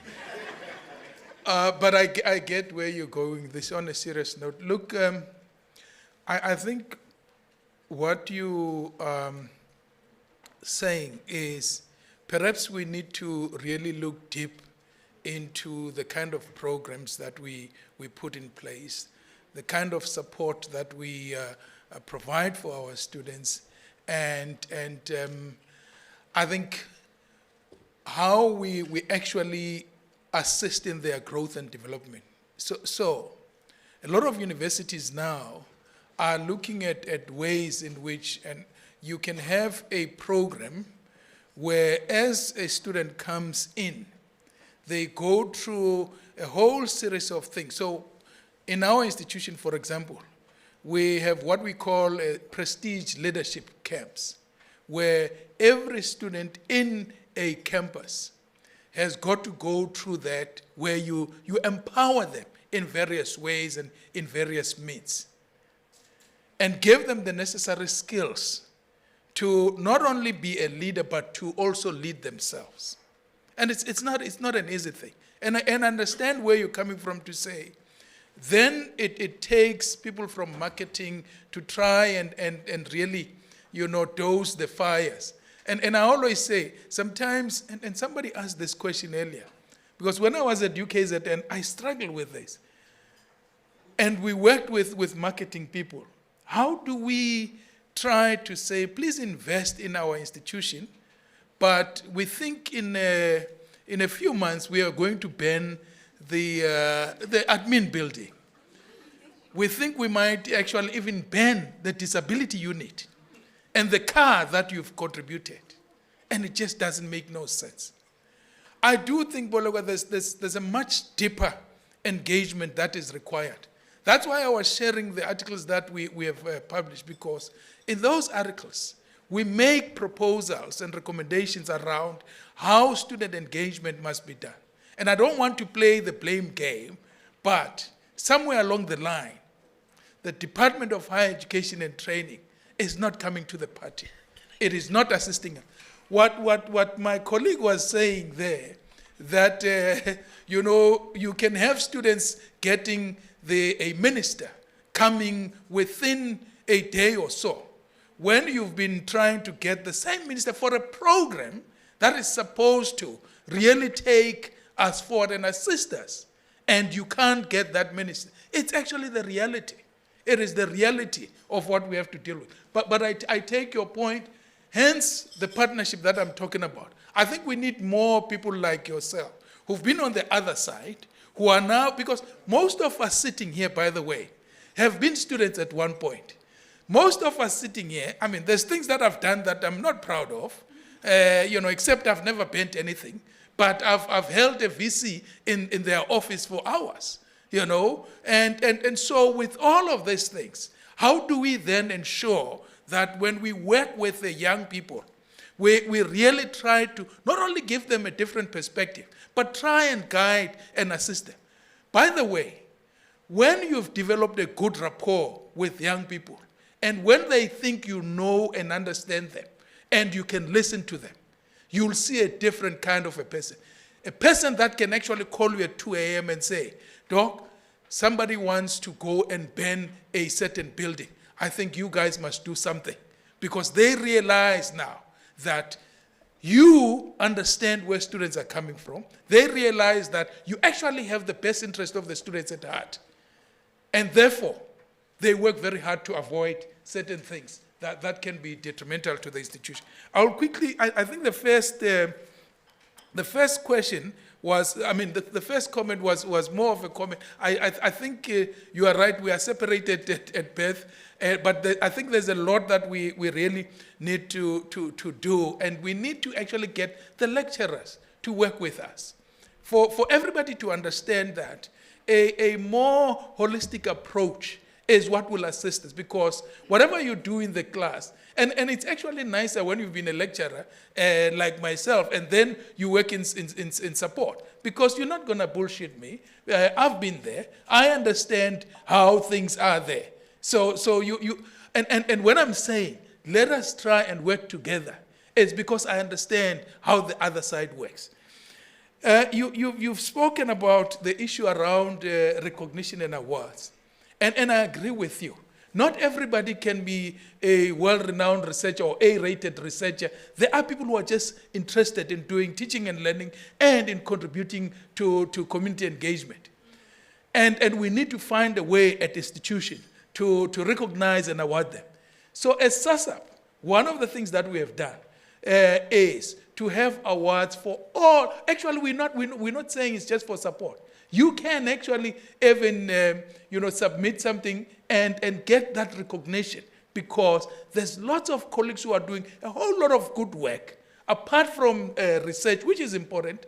but which contributes to the university, contributes to the development of our students. So we have done something that we believe that recognition and award can actually be spread across to make sure. And I want to encourage any one of you, if you have projects that you are doing, to really submit them, and we can find a way to recognize and award you in that. The second one, I think most of us have worked with young people, but after a while, you realize that this is a different brand of young people that you're dealing with. And your question is, how can you provide some kind of counseling and to deal with issues of anger and all of it? I could not understand when in 2016, students went to where I was staying. They burned the place thinking I was sleeping there. And I thought to myself, what kind of anger results in somebody wanting to kill an executive director and do all the kind of stones you could have seen that were in that place when it was broken? There was no way I was going to survive it. But after a while, it occurred to me that I don't think we understand the young people that we're dealing with. So one of the students who was involved in that, who is a very good friend of mine, he tried to kill me, but he's a good friend of mine. It turns out he comes from a fatherless generation environment. He has never had a father. He doesn't understand what it means to, and the kind of anger that he had. He was in prison for a while.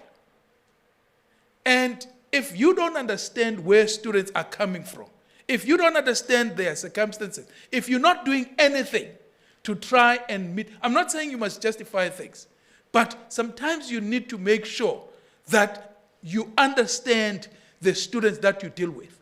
It's not just a question, and I think you alluded to that. It's not just a question of them coming in. You don't care what happens outside of this environment. You don't know, or you don't care what it takes for them to get to where they stay and the kind of things they have to navigate if there's war in the townships where they're staying and all of that, and you think that will not affect what happens within the institution, then you're lying to yourself.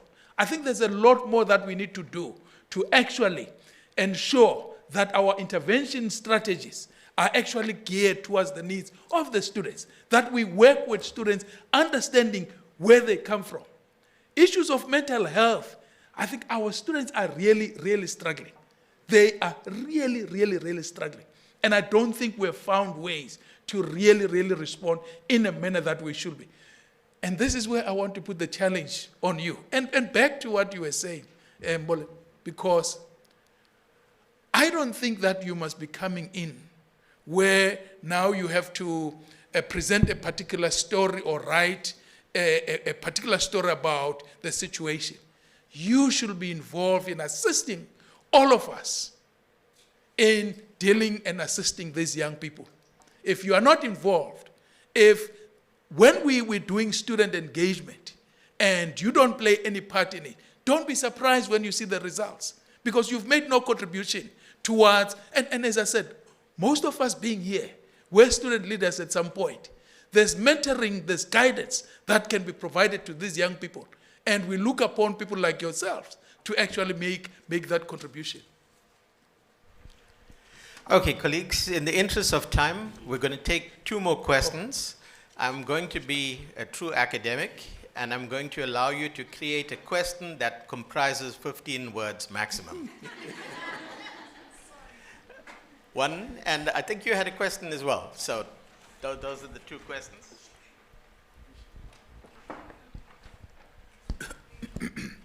Good afternoon, colleagues. Can you hear me? Okay. My name is Balisa, and I work for the Northwest University. And I just wanted, Dr.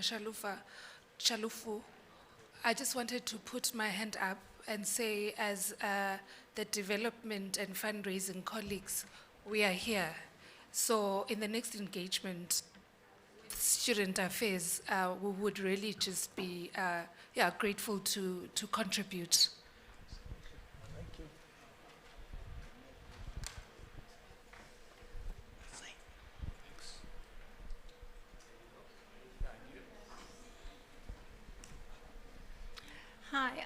Mgawa from Nelson Mandela University, and I would like for you to just expand on the topic of rankings. I personally find them controversial, ridiculous, because how do you compare Harvard University to a university, for example, serving students in rural communities? There's hunger, poverty, mental health issues, and I find it very amusing that universities crow about rankings when they do well, and then when they slip, they keep quiet about it. Hey, it's very controversial because the variables are different. For example, you get ranked on your reputation. Now, if you have a small marketing budget, how do you advertise in the Times Higher Education supplement? I think our universities should focus on teaching, learning, research, and also engagement, because that's an important third mission. Rankings don't look at what we do to uplift the lives of communities. Many of our universities are democratic, civic universities that go out, listen to the needs of communities, work with them to co-create solutions. So I'll be controversial, rankings are rubbish.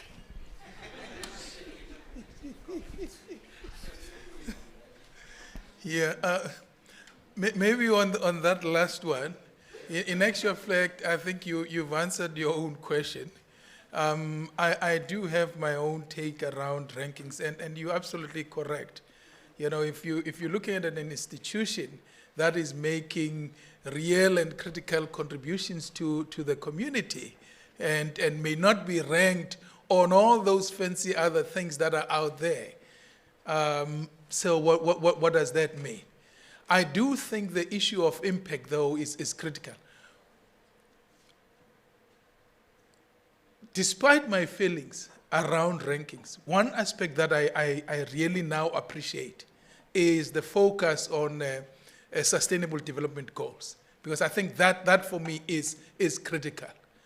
Unless, especially as this continent, we really move towards addressing all those things that are in those goals. And by the way, clearly, come 2030, doesn't look like we are going to achieve any of those. With that focus in mind, it makes a lot of sense. As a country, I do think that we need to have a critical conversation around rankings. And you're absolutely right. When they favor us, we make the whole lot of noise. And when we've dropped, I haven't heard the University of Johannesburg actually saying anything, because it has dropped significantly. And it's not saying anything, you know, now that it's going. I'm sorry to be picking on it, but you are absolutely right. The point that you are making is a critical one. We need to look at what Rhodes is telling us, University of Rhodes, and perhaps as a sector, think around what our collective response is to that. I appreciate the offer, you know, making yourself available to really work with us. My wish is that more and more colleagues, because I think there's a wealth of knowledge and experience and expertise amongst all of you, to really can make a contribution to the work that we do. I don't think we can do this work alone. I don't think we can support students alone. I don't think we can really develop students alone unless we work with colleagues like yourselves. It is only then. And by the way, it makes a difference. When we have these engagements, when they're heated and all of that, we do have colleagues who come from marketing and communication. And it really does assist. At least I get some wisdom from the contributions that are made when we have those engagements, instead of coming later when now you have to do damage control. But yeah, I just want to say thank you very much for the invitation. I'm thinking about ways in which, as SASA, we can work much closer with colleagues like yourselves. There was an organization, Prof. Anish, called SAFSAS, which is a Southern African Federation of all support services organizations. I think we need to think around that, because this collaboration and partnership is quite critical.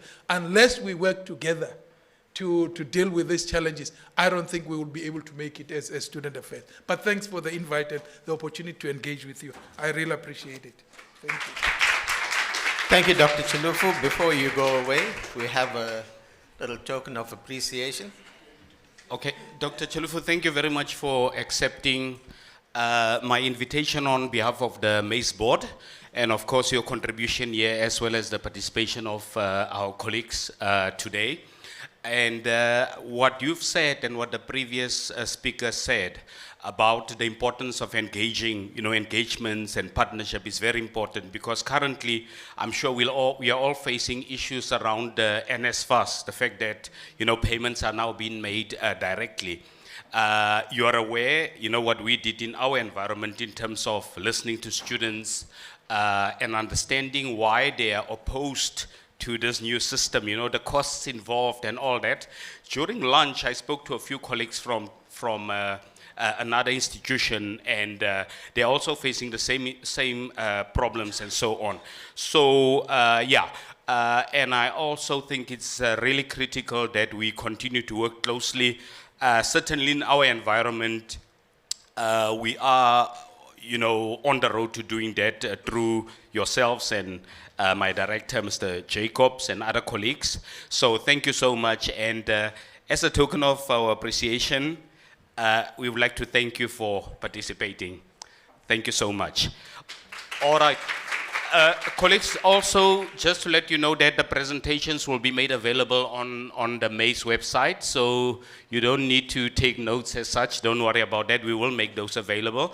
And my chair said I should hand out a few gifts to colleagues. So all of those who participated in terms of questions and comments will receive something, including the lady that tried to take herself out of the equation.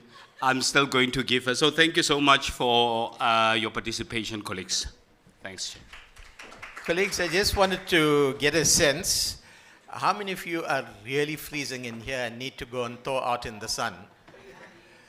Okay, so I think I'm going to just take a little bit of license over here and give you a 15-minute thaw-out break to experience some of Cape Town's sun, which we don't see much of.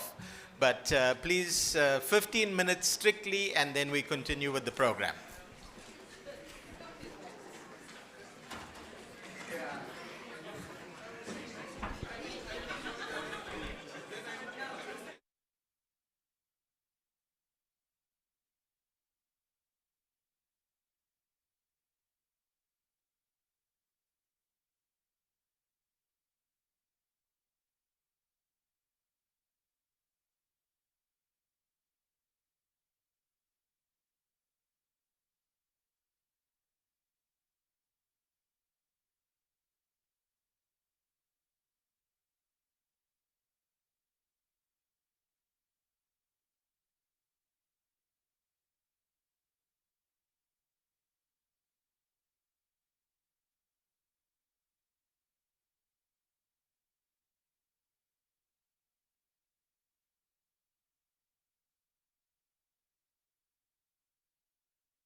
Colleagues, please take your seats. We'd like to get the next session rolling.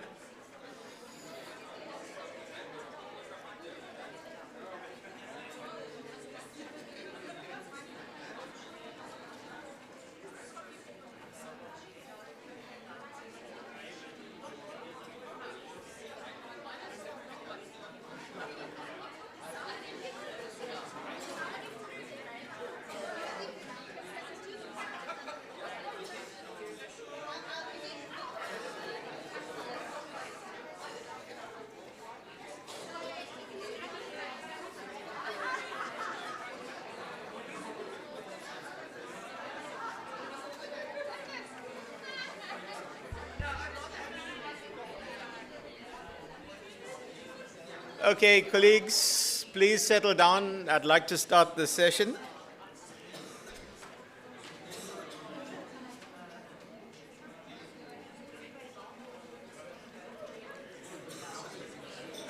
Colleagues, please take your seats.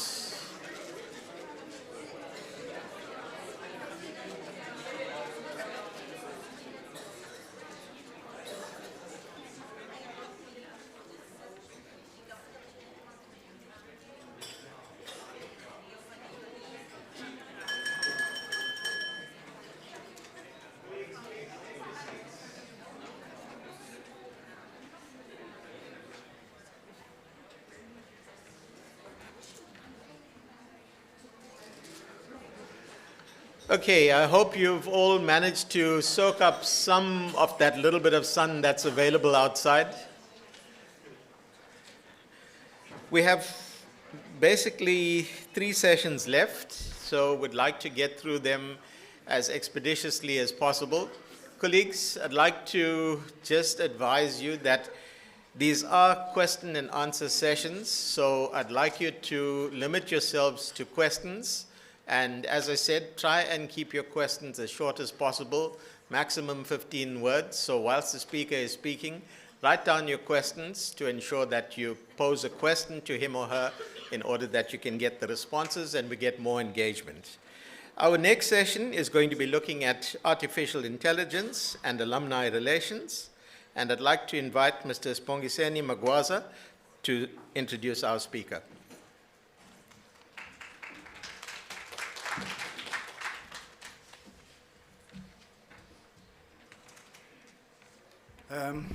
Thank you, Prof, and good afternoon, colleagues.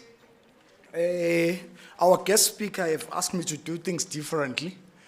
He asked me to use my intelligence. So I'm challenged, but let me try. Let me ask Prof, maybe you can choose a number from number 1 to 65. 23. Okay, 23. Let's see who's 23. Mr. Pillay, Ryan Pillay, is he here in the house?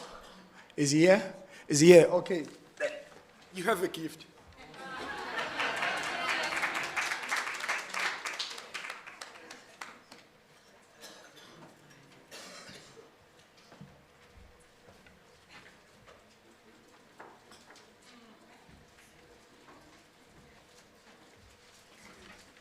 Thank you. For your information, once again, there is no more gift. So I don't know if my intelligence was good enough. But before I introduce our speaker, or to introduce our next topic of the day, I just want us, ladies and gentlemen, to apply our zero-based approach towards this conversation. The reason why I want to say this, I remember that was quite a long time ago, probably about 25 years ago, where I secured my first employment. So you can make up with the numbers. If you say 25 plus another, probably, what is the time where you start working? Like around 20s. So you can see how old I am. I asked my line manager to click on something that we sent via the computer. You remember those days when you have a stiffy disk? Do you remember that? So I asked him to click on the computer, and my line manager at that time, he picked up the mouse. You remember the mouse? And he pointed right on the screen on the computer, and tried to click on that. And at that particular time, I laughed and say, oh, Jesus, my line manager cannot use the computer. But in these days, I realized that I cannot do that anymore. And I realized that maybe the line manager at that particular time, he was not just relevant. He was not keeping himself relevant with what things were happening. He was looking at what he was doing only and not apply himself with everything that was continuously changing in a technical space. So in that manner, ladies and gentlemen, I want to invite you all to apply a zero-based approach as we're going to welcome Upravi. It's Mr. Victor Kangela, who is the manager, alumni relationship in University of Johannesburg, where he's going to give us discuss a topic surrounding how artificial intelligence and Internet of Things has and will contribute to alumni relationship. So, ladies and gentlemen, please allow me, and while we welcome Victor, Pravictor. Thank you very much.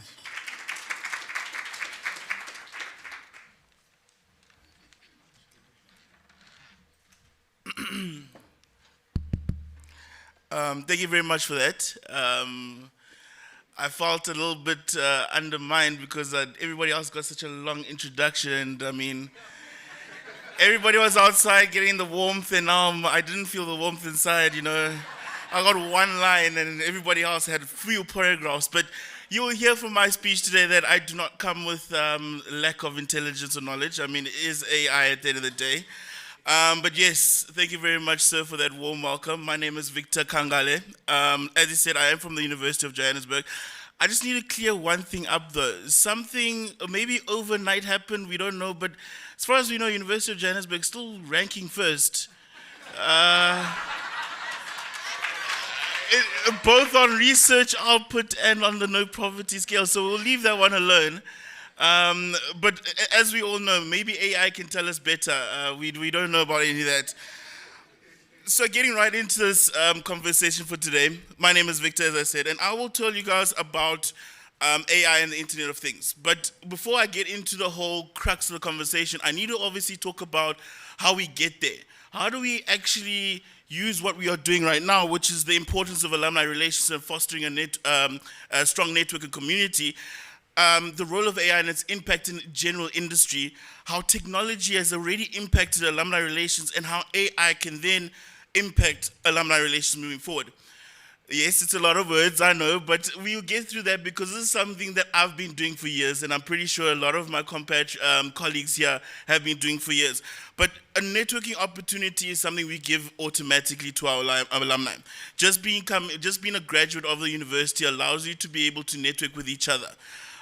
Personal development is something that the alumni office shares with their expertise and experiences with current students, helping them in their career development. Mentorship opportunities, I mean, we have a lot of those, some starting, some have not been implemented yet, but those mentorship opportunities are a platform where alumni can be able to serve mentors for recent graduates. A lot of graduates aren't really queued up for what is going to come to them when they enter into the world of work, and that is a fantastic way for them to get that needed leg up when they get into industry. Giving back, look, I'll be honest, during my talk today, I'll be making an analogy about myself, Victor, obviously, courting my long-lost girlfriend. A long-term girlfriend that I've been courting for a while, and you will find that there are a lot of synergies between alumni relations and getting into a relationship. We always like to say that as a man, you're the one who gives, you're the one who always receives all the love, and as the woman, that's who gets all the money.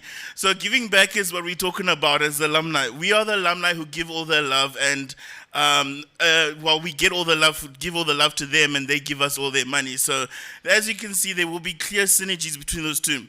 Alumni public relations and news. We like to talk about our alumni. We need to talk about who's moving and shaking, who is actually implementing a lot of the information or the knowledge or the learnings that they had through their time in our university and implementing it in actual out there in the space of world of work. I mean, if you're not talking about the people who are impacting the university, how are you going to rise up on those impact rankings? Online platforms, these platforms are always new. It's always new and developing, and there's always new information and content that we're always posting about our alumni. Key things, as I said, when you're busy courting your girlfriend, you talk about her as much as possible, and that is who the alumni are.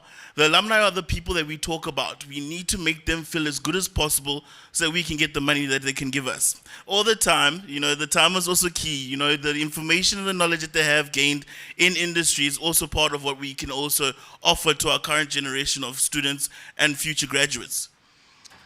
Recognition and awards. Remember, you don't win these awards just by not doing what you are doing. You are impacting the industry. And if your own university is not acknowledging the way that you are actually impacting the industry, then why would I want to come back to that university? I am the alumni, you produced me, I am a graduate of the University of Johannesburg, but you have platforms like maybe SAICA giving you an award, but what about the university that you came from? Why haven't you not given me the award and the recognition that I deserve? That is one part of us at the University of Johannesburg. We are looking at creating those awards through our Ellen Kuzwayo Awards and our Alumni Dignitas Awards. Those are recognizing alumni who have impacted the world in a way that, it's unpalpable, or we can actually say this is what they've done for each and everybody or the community at large. And lastly, a support system. A support system is something that we all need. Whether you feel like you don't need it or not, you're going to be supported by someone somehow. Either financially, mentally, or even in just a different way that you don't know, spiritually. The support system is something that we can provide an emotional support during important life events, career changes, relocation, and personal milestones. That's where I came from. The events that you might do in your life, the awards that you do, through our own chapter openings, we are creating different networks globally where individuals can be able to create their support system for alumni on a global platform.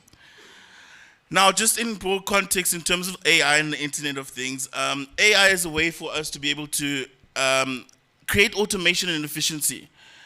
Removing the increased thought process that every human that goes through and all of those, getting repetitive tasks wrong, it's a way for you to be able to automate your repetitive tasks, leading to more increased efficiency and removing human error. Data analysis. There's going to be a lot of talk about data analysis for this talk, but when it comes to data analysis, we might miss a few key things. And those key things is where AI will then excel. It processes large volumes of data, extracting valuable insights and predicting future trends. We'll talk about predictability in a short while. Personalization. When you receive an email, you feel good that someone is saying, "Dear Victor," or "Dear Mr. Kangale." It feels warmer than when you say, "Dear all," or "Hi, alumni of the University of Johannesburg."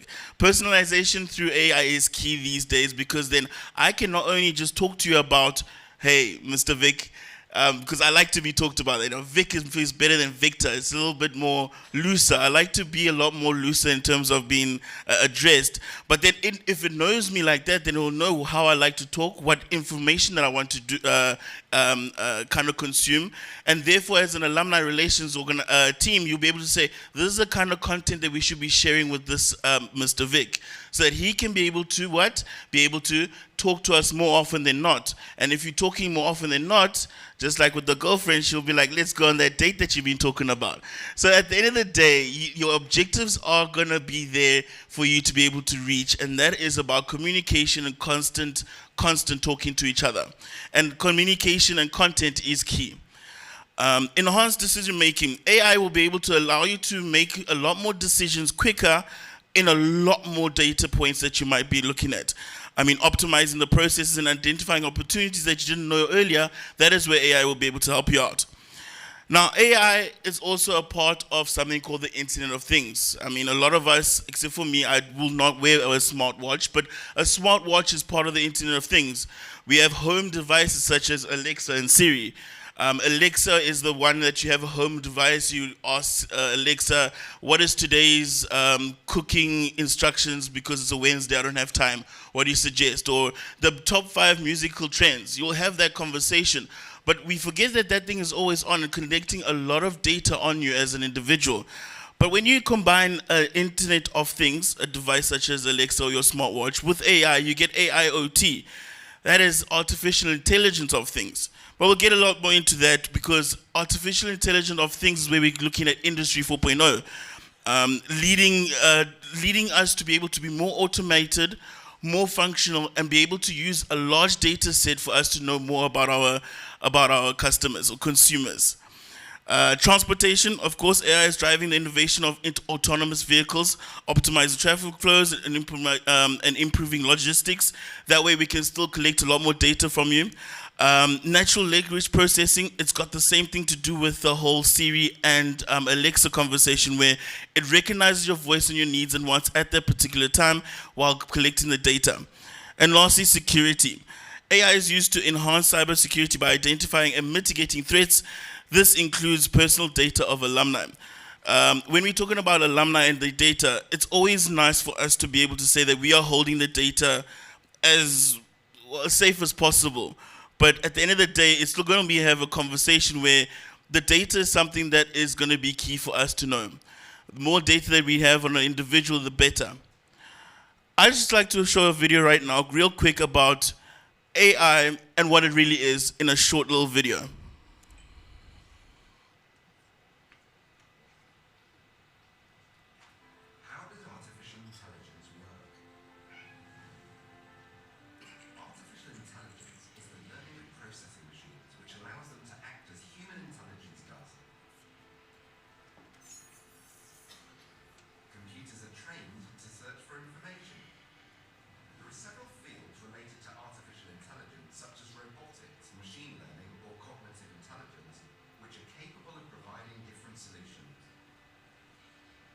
Machine learning is one of the best-known branches of artificial intelligence. This technique helps computers learn by repetition through patterns that track millions of data. It's a statistical learning that helps predict future behaviors. Machines improve by constantly acquiring wisdom without human intervention. Cognitive intelligence is actually a more advanced scenario. Cognitive intelligence raises a more advanced scenario and makes methods based on statistical learning evolve. Machines are equipped with millions of definitions, slogans, concepts, and relationships in order to learn the context of language and understand the meaning of words. Computers read the information but also learn to understand, interpret, and reason, providing strategic value for decision making. So, how can we distinguish the value of different technologies? The human brain clearly visualizes an animal or a car. With statistical learning, the machine loses some nuances. It will have trouble to clearly determine whether it's a car or an animal. It lacks the context of the information that's been provided. Cognitive intelligence understands the context and will quickly distinguish between a jaguar that walks through the jungle and a jaguar that runs through the city. What benefits does AI bring to the business world? The ability to understand and process large volumes of information from very different sources, improving the service and efficiency in customer service. It's about getting the value that you need from that data that you are collecting. Remember, it's all about value. Now, you might be thinking to yourself, okay, no, it's all good. AI has got all these fantastic things about getting the data, but we're talking about alumni here. How do we put this together? So that's where we're talking about technology and alumni relations. On the real cusp of it, we're talking about enhanced communications. Technology has revolutionized communications, enabling universities to maintain regular contact with their alumni through various digital channels. We have a lot of those already, and it's just growing by the day. The new social platform called Threads was growing exponentially. At one point now it's taken a heavy dip in terms of usability, but it's still a platform that we're still using to be able to market and be able to relate to our alumni. Global reach, as I alluded to earlier, we're busy opening up a lot of global chapters. One in London, one in Zimbabwe. Those are just chapters for us to allow our alumni to be able to continue the conversation within themselves, but it gives us the opportunity as well to be able to do our jobs and get that money from them. driven insights. Using technology to be able to collect the data on alumni, that is the key part here. Data is king at this stage. The more money, the more data you get on an individual, the more money you potentially will be able to gather from that alumni. Remember, every single step of the day that you are going, we are collecting the data on you. Whether you are just sending an email or making a phone call, the more data there is, the better it is for us as alumni practitioners. Career services. Now, one of the biggest main ports of call for us at the University of Johannesburg is employability. Graduates need to be able to be employed once they are graduated from the university, and that is where a lot of technology, and us as the Alumni Relations Department, is looking at creating more career services and platforms for alumni to be able to use. Automation and efficiency. As I alluded to earlier, automatic processes allow us to remove a lot of human error. And even if you're automating your process and you're thinking, oh, this guy is just going to be chilling at the office all day. No, you are actually sitting and thinking, what is your next big flagship project that you need to implement in terms of alumni relations? You open up yourself to thinking and knowledge and being able to use the time in your hands to be able to create that environment of fundraising and donor relations, as the next point is alluding to. That is what a lot of universities rely on in terms of developing our current students that are in need of that, or even the university itself in terms of the fundraising and the donations. Alumni networks, dedicated online platforms, and social media groups enable alumni to connect professionally and socially, fostering a sense of community beyond graduation. And lastly, personalization. As I said, it is what it is. I like to be called how I want, and someone else want to be called what they want, and the content that they want to ingest is also very much different across different groups. This is obviously the constant retention of real-time data in a university's alumni.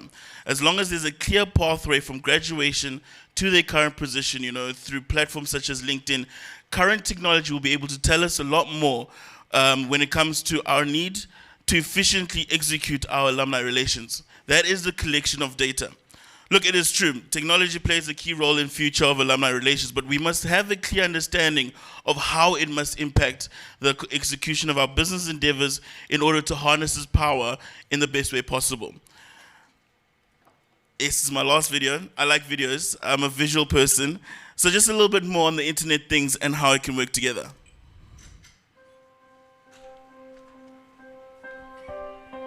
When everything becomes linked with everything else, matter becomes mind, and the possibilities become endless.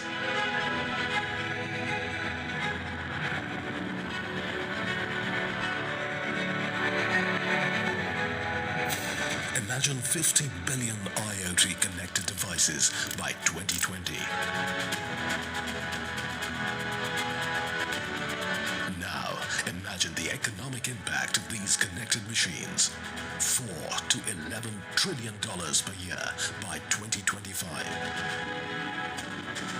Wearable devices, environmental sensors, agricultural machinery, components in a vehicle, or devices in homes can all be connected to deliver insights and drive transformation. So imagine if you had smart devices in your home, your car, your workplace, or even on yourself.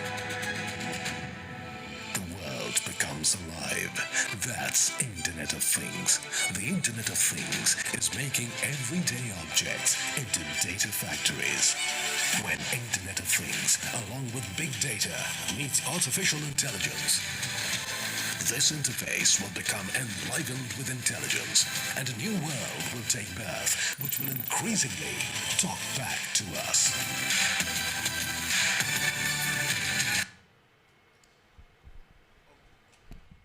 I guess that's it. Sorry, I missed the cue. But yes, that was more of an expansion on the Internet of Things and how you know that a lot of the technology that you have in your house is actually potentially gathering data on you. And for practitioners like myself in terms of communications, come straight to me and knowing exactly what you want and how you want it, and we'll give it to you. Just because we want to keep the communications portal open so that at some stage we can finally say, here's a link for you to donate to me. Now, you might want to leave here today and think to yourself, okay, it's all good and well, we talked about AI, but we want impact right now. So I'm just going to go through into talk about what are the current applications of AI right now that you can possibly be able to implement that will give you some sort of turnaround in terms of your communications endeavors. Data management analysis. As I said, life is about data. AI enables the efficient data collection, organization, and analysis, allowing for better insights into alumni, demographics, preferences, and behavior. AI-powered data analytics tools in identifying trends, patterns, and correlations, aiding in targeted outreach and personalized engagement strategies. As I said, targeted engagement strategies. We currently, before the use of AI, we would group certain alumni in groupings to say, these alumni kind of, like the same things. Let's talk to them the same kind of way. Not knowing very well that inside of that same group, there are still very unique individuals. Every single human is very much different to the next person. Even though you might group them around to say they all live in Johannesburg or they came to our fundraising initiative about the accounting department, they all still have different interests and wants and needs. Remember, data is the biggest asset in the alumni relations department. Without data, we are literally pandering to an audience who, firstly, we cannot contact, but also knowing nothing about them. By analyzing data, we glean information about our alumni, and from that, we can make decisions on how effective communications and engage with the same audience. Communication and engagement. This is my favorite part. I'm the communications guy. So when you're busy talking to your girlfriend, you need to make sure you're talking relevant facts. You don't want to just talk nonsense. You want to be able to have the whole conversation flowing and going how you need it to go. So, and AI chatbots are enhancing communication channels by providing instant and personalized responses to alumni queries and facilitating efficient interactions. AI-driven virtual assistants for alumni events, assisting with registration, informal retrieval, and facilitating networking opportunities. Imagine if we could be able to be sitting inside of an event, and from the minute you walk in, an AI is assisting you with not only directories, but be able to help you when you can get an easy way of donating. I mean, when you walk in, you sign yourself in, and it gives you an instant link where you can just tap and go. Put in that 10 Rand and 100 Rand and tap. Thank you very much for your donations. Go ahead and have the plate that you want to eat. They are busy rushing me right now. I'm sorry. This is very interesting to me. I apologize. But I want to skip ahead to the future of things. The future potential of AI in alumni relations.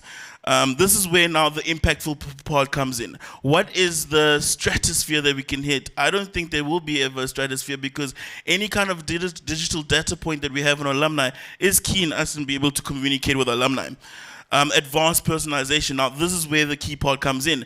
We are now separating whole groups of alumni. Let's say, for example, like I said, the people part of Gauteng. Now, we're not talking about people part of Gauteng. We're talking about Victor Kangale. What content has he been consuming on TikTok, for example? I'm a scrollist. I love TikTok. What content has he been imbibing on those kinds of platforms? What has he been opening in terms of our emails we've been sending? All of that information will be able to allow the AI to now change the content that I'm giving you. Once it changes the content that I'm giving you, Victor Kangale is more likely to be able to open that content piece than not. Once you open that content piece, that's now at the end where you make them fluff them up, make them feel loved, make them how they want to feel. And from there, your donations button is going to be clicked more times than often. Predictive analysis. Look, as it is right now, we don't know what pothole we're going to hit with going where we need to go. Imagine if you could actually predict all of the potholes on the road that you're going to go to. And that is what the future of predictive analysis is. Imagine if you could actually predict everything that could possibly happen within the future of your contact base using the data of the AI. So from there, you'll know that it is much easier to communicate. Knowing what objectives you're going to need to reach, it makes it more cost-effective and efficient to reach that alumni, meaning that you won't need to find different ways or have Victor Kangale sitting in the office figuring out how we're going to talk to these kinds of alumni once they graduate. You already know from their trends or from the data you're collecting while they're still in the university to what they're going to be once they graduate and hit the industry that they're going to be hitting. Remember, data is key, and from the data, you can be able to get what you need. Finally, virtual networking and mentoring. you know, if you imagine if you didn't have to find a mentor itself, a mentor is actually presented to you. Using key data analysis, you'll be able to find out your likes, your wants and needs, where you want to be in the future, and also assessing the level of enthusiasm that you yourself has according to a mentor. In that way, you can be able to efficiently, effectively merge yourself with a mentor that who is actually going to help you to match not only your energy, but match what you want to be in life in the industry that you're going into. A lot of mentorship programs, I'll be honest, they're either hit or a miss. But the miss is only because maybe it's just the small things of I did not match his energy or the energies weren't there. That is also something that an AI program within the alumni net will be able to help. Helping to alleviate a mismatch in certain data points is key in creating an efficient and effective mentoring process. Now, without one more thing, ethical implications. You need to talk about the ethics. The ethics is something that we can't have say that is not apparent. Victor Kangale, I do know that his data is somewhere. Google is one of the biggest data collection warehouses on the planet, but closest to that is Facebook. Facebook, Meta, the owner of that, has already been brought to book in front of the US Congressional Committee about how is he handling the data that he's collecting about the people within the confines of the United States of America. What is he doing with our data in Africa?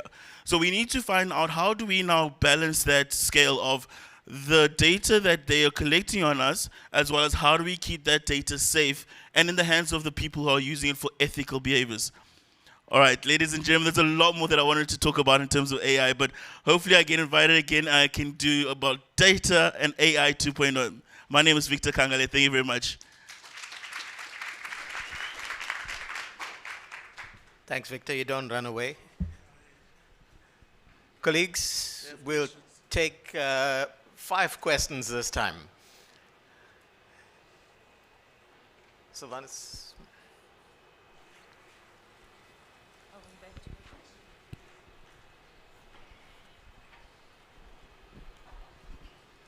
Hi, I'm Umphihletse from UCT. You just spoke about the ethics and AI. In terms of South African legislation, where do you draw the line as far as POPIA is concerned? Okay, that was POPIA. Another question?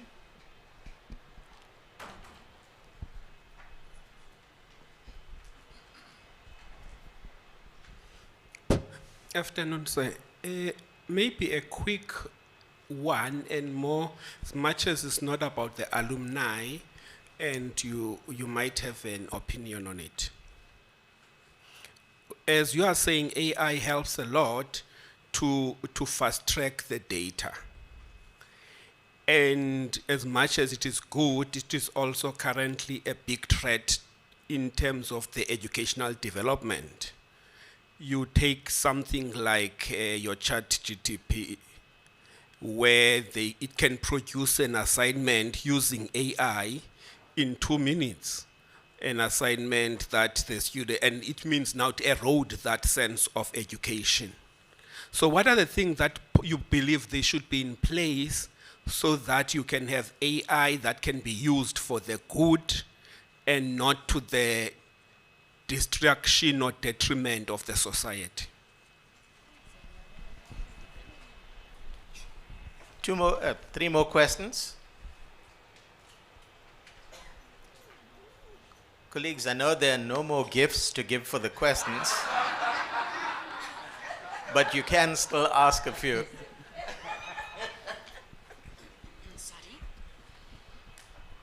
Hi, afternoon. Thanks, Vic. I'd just be interested in a case study, actual example of how UJ's actually used AI, and what have you found, which platforms work the best? I mean, where do you start, right? Some of us start with what we know and what is popular, which is front-facing. But a lot of what you've spoken about being data warehousing, that is something you don't see. It's sitting in the back end. So where would you start, and what are one of your case studies, examples that you can share with us? Okay, 2 more questions.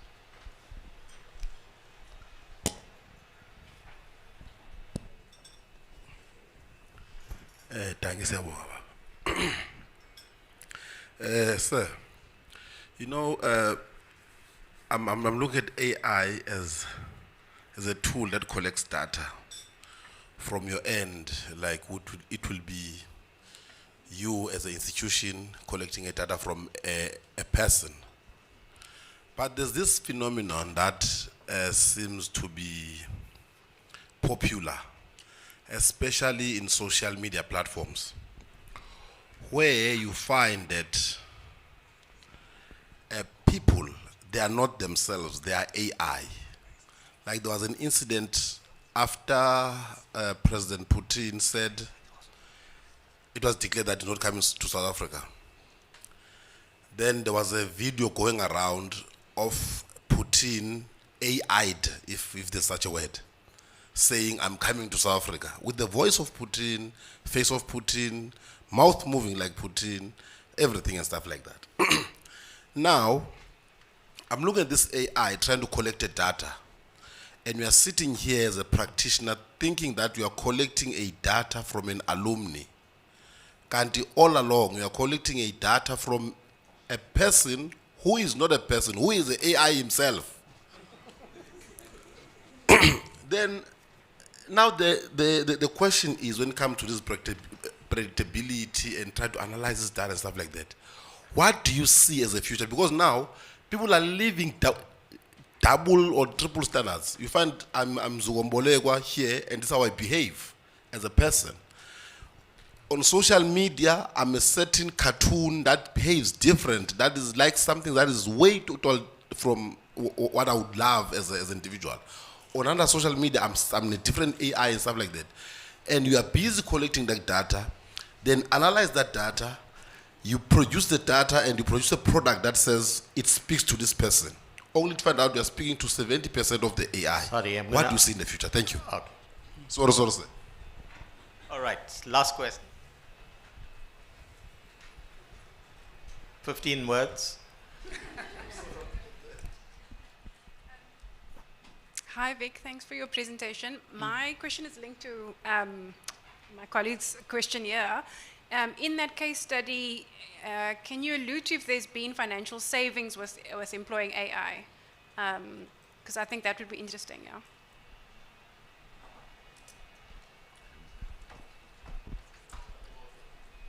Yeah, I have them. Thank you. It's quite a lot of questions, I'll be honest. A lot of words too. But let me go ahead and answer. Obviously, the first one, I got it all down nicely. Poppy concerns versus the ethics in AI. Currently, there has been no legislation that I know of about the ethical use of AI because it is technically still in its infancy. It hasn't done anything malicious enough to warrant a whole city committee, let me put it that way. Because they always think to themselves, let's more react to a future that's going to happen more than actually do something about it before it actually happens. But I can say that with the current BRICS summit, the BRICS nations are busy discussing the AI and its implications to not only within itself, how it's governing, but how it's going to affect the new currency and the banking system that they're going to create within the BRICS people. So that's one thing in terms of ethics and AI. But in terms of the Poppy concerns, we still have our own Poppy policy within the University of Johannesburg. I stick to that, and I'll always stick to that. I'll always say so. We do not even share information or data in between departments either, because it was created here. Let it stay here. We are then going to be now the custodians of that data, and then once you're asking for communications within that same department, I am then the communications practitioner, so you can let me know who do you want to talk to, how do you want to talk to them, and because I know more of the data than you might know, then I can either give you some more helpful hints and tricks on how to effectively communicate with them, or I can say this is actually perfect, let me help you communicate with the alumni directly. So Poppy concerns are alleviated nicely. It's just obviously when it comes to the broader base of Poppy, we're finding a lot of organizations actually put in small writing in terms of the terms and conditions to say that we can share your data with certain individuals, but that again, no one likes to read a 30-page dossier in terms of terms and conditions, but I suggest you do in terms of knowing exactly how far your own data is going to be used and shared across different platforms or organizations. Collection of data, AI and the creation of data, ChatGPT. Someone asked about the ChatGPT. Who was that again? Yes, sir. So I got two things to say about that. I feel like you're from the central academic part of your university, isn't it? In terms of that, right? The thing is, I've always thought that when you revolutionize technology or technology comes into play, you can't stop it. The key thing about it is that it's just going to be a bulldozing train that moves everything out of its way if you're not going to be moving with it. So what I would say in terms of what ChatGPT, I wouldn't remove it in terms of the learning and teaching part of things. I would say, how's about we implement a way for a student to be able to be given a task, and then from the answers or the results of that task, you need to understand their understanding of the subject matter, instead of using just the absolute writing of what they said using ChatGPT. Let's be honest, they're going to be putting ChatGPT, use another program to change it, use another program to change the wording, and then you'll be lost in terms of the translation. The key question is, did this person apply the knowledge that they were taught in this class, and did they apply it in a way that they can then succeed in industry? I think that's the way that we could be looking at learning their understanding of things instead of removing platforms or programs that can actually help the development of a student. I would have actually enjoyed, okay, how did ChatGPT understand a certain point when I was in university, so that maybe because of the way that they wrote the answers, then maybe then I can implement it in somewhat different fashion. But that's another conversation in terms of developing learning content.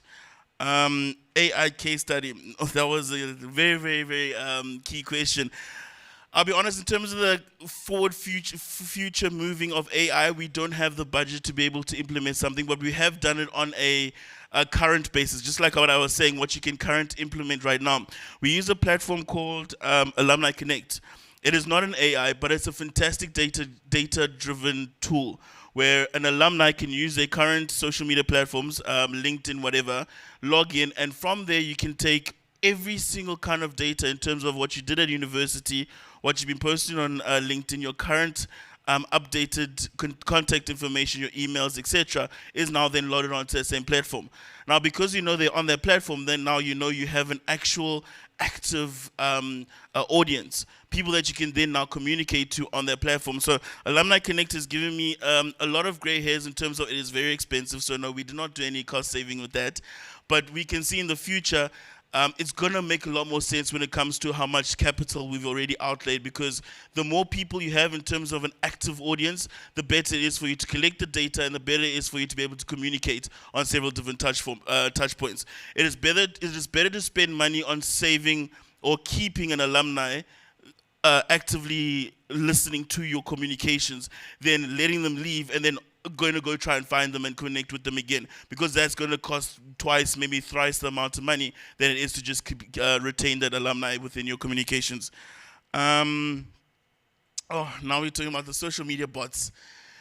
When it comes to social media bots, look, and it has its own implications when it also comes with deep fakes. And he was talking about the deep fake when he was talking about how they created a video of Putin talking about certain points, and of which Putin did not say.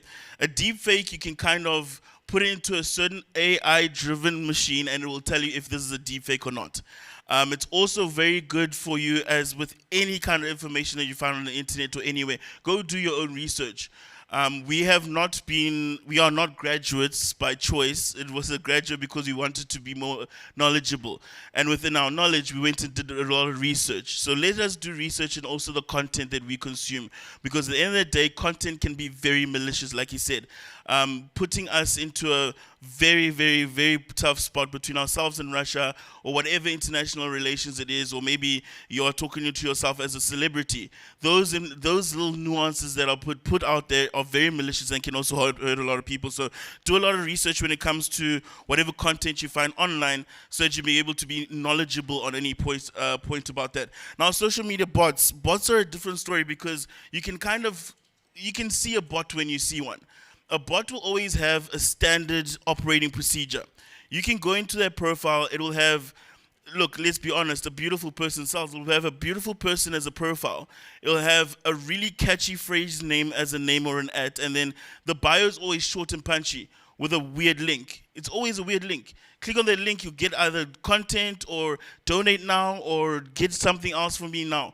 And then the posts are all the same. The posts are about how someone helped me to get something, because now you're paying that bot to advertise myself. So if I'm busy trying to get in my investment platform going, a lot of them about that, an investment platform you will see a lot of content about that.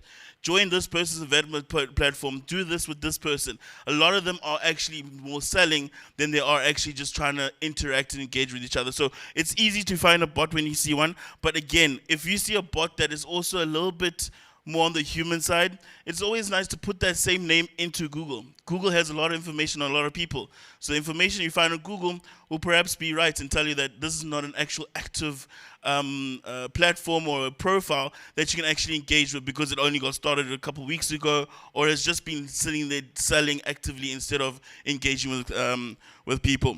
The one last thing that I want to say with all of these questions is that it is key to see that alumni, AI, and the Internet of Things are going to be in the future. I can see there's a lot of interest in terms of how do we move away from the negative to be part of the positive. And that is why I also wanted to say more on the ethics of AI. Ethical use of AI is going to be key moving to the future. Everybody's going to know that one picture of Victor can create a video of Victor saying other nonsense on this podium, and then I'll have to now go on a record to say, no, I didn't say that, no, I said this. So those kinds of ethical use of AI needs to be thought of and to be processed to say we need to use clear ethical steps in the use of person's information and data. Thank you very much, ladies and gentlemen. Don't go away, Victor. Thank you very much, Vic. As a token of appreciation, we just airdropped here something. Airdropped you something. Ladies and gentlemen, thank you very much, Vic. And it's for that reason why we have other sessions at the later part of the day, so that we can continue with this type of conversation in a social space. Thank you very much. Okay, ladies and gentlemen, we've come to the last session for the afternoon before the social event, and we are going to be talking about the Mace Excellence Awards, which I'm sure you're all aware is going to be hosted at the University of the Western Cape, and we're looking forward to having you with us in November. But I'd like to call upon Lasia to introduce our last speaker.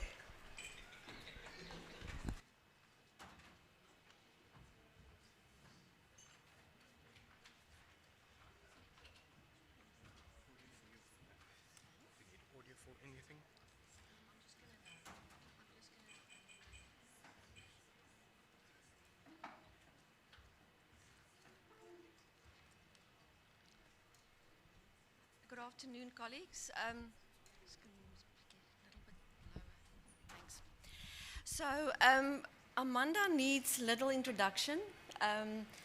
Those of you who have been with Mace for the last few years would know Amanda, Dr. Amanda Hamilton-Atwell. She's the moderator of the Mace Excellence Awards. She's actually also, she revised actually the Excellence Awards also a few years ago. She assisted us, she helped us benchmark the Excellence Awards also, internationally. So we are very proud also to know as members of Mace that the Excellence Awards is actually an internationally benchmarked awards program. So Amanda, I'm going to just quickly read, I'm mindful of the time. In terms of introduction, she has a PhD in communication science from UNISA. She's a business communicator and fellow of the International Association for Business Communicators, or IABC. A lot of you would know the IABC. With over 3 decades of experience, she's excelled as a lecturer, researcher, consultant, and strategic advisor.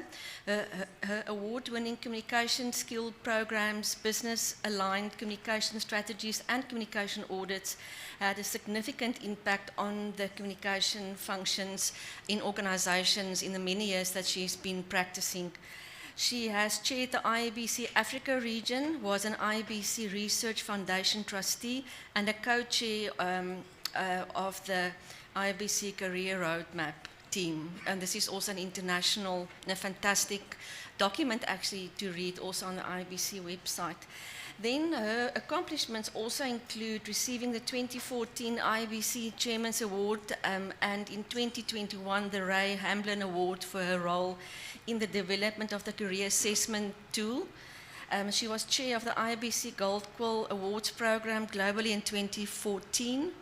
She served as IBC Blue Ribbon Evaluator in many Africa and Canada West and East regional quill programs. So we can really say with confidence as Mace that we really have a moderator that is internationally recognized for her expertise. Amanda, thank you very much for joining us. Over to you. Thank you.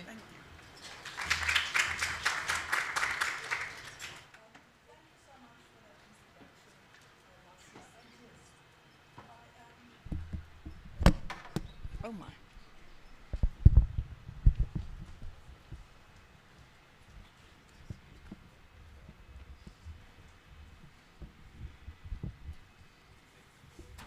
Okay.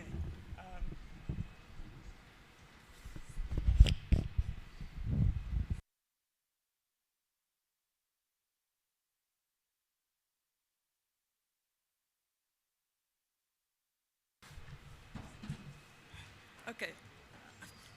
Can everybody now hear me and see me? And okay, so thank you so much for this. They can't hear me? Can you hear me now? Okay. I feel like Patricia Lewis with this microphone so close to me. So I'm going to do my best to handle this. So thank you so much for this opportunity. And you know, technology is just there to keep us humble. And so let me see if I can manage this computer and this microphone and everything.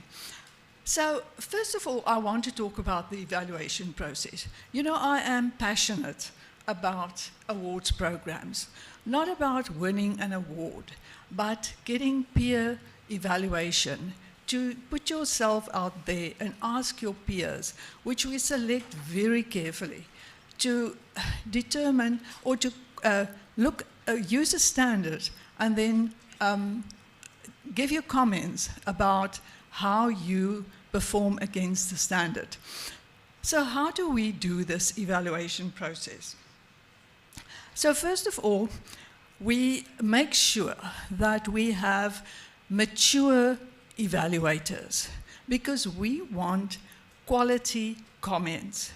That is why we say you cannot evaluate if you do not have a qualification in communication or marketing and at least 5 years experience, because until then you're not mature enough. Most of our evaluators have significantly more experience, but this is the bottom line because we need to develop a next generation of evaluators. So the process is, first of all, we have, over the years, we've developed a list of evaluators.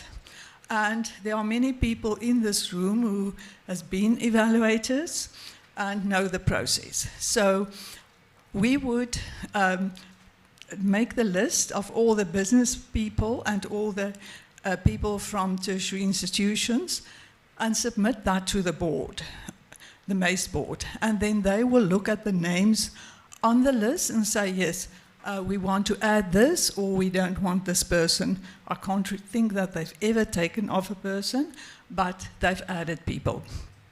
Then we invite all these people because we do not know how many entries we will get. We have an estimation of how many.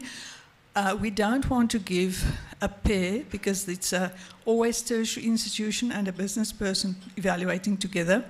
We don't want to give a pair more than 12 entries.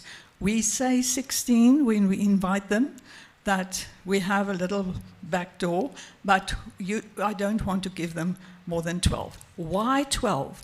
Because it takes about an hour to an hour and a half to evaluate an entry and write proper comments. And we cannot expect the people to invest more than that into evaluating entries. So then, once we have the people responded and they said yes, they're willing to evaluate, we set the date for the compulsory training session. And it is so important that we have this compulsory training session because we want quality feedback. And we need to know that the people understand the 7-point scale of the IABC that we use as basis for evaluation. We need to make sure that the people understand what is the difference between an output, an outcome, a tactic, and a takeout. Because these things are crucial in the document, in the entry.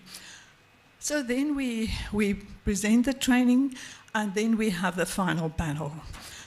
Then we allocate the entries, which we make sure that we don't allocate an entry of UJ to a pair with a UJ person in.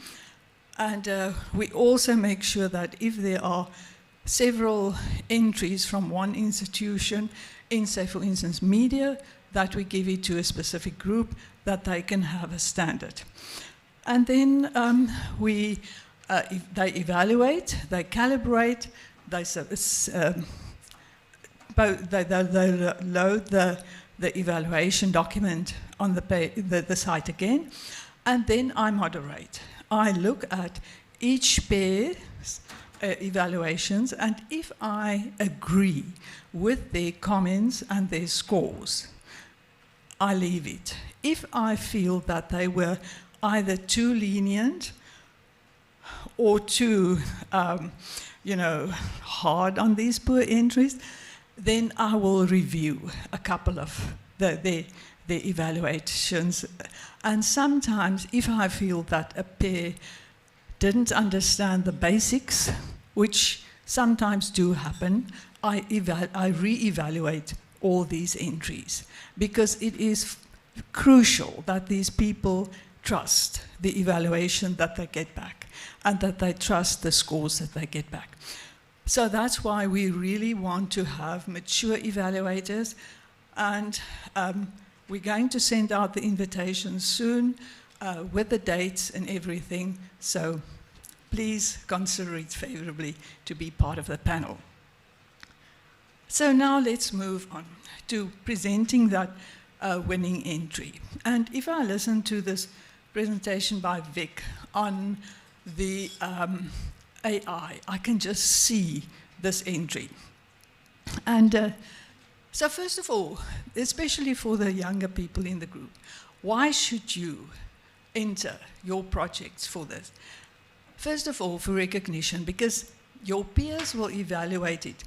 People from your own university will not evaluate your work. People from another university and another business institution will evaluate your work. So you will get peer recognition. You'll get validated feedback, and it will tell you if you're close to the global standard or you're not. And then you have something to work towards.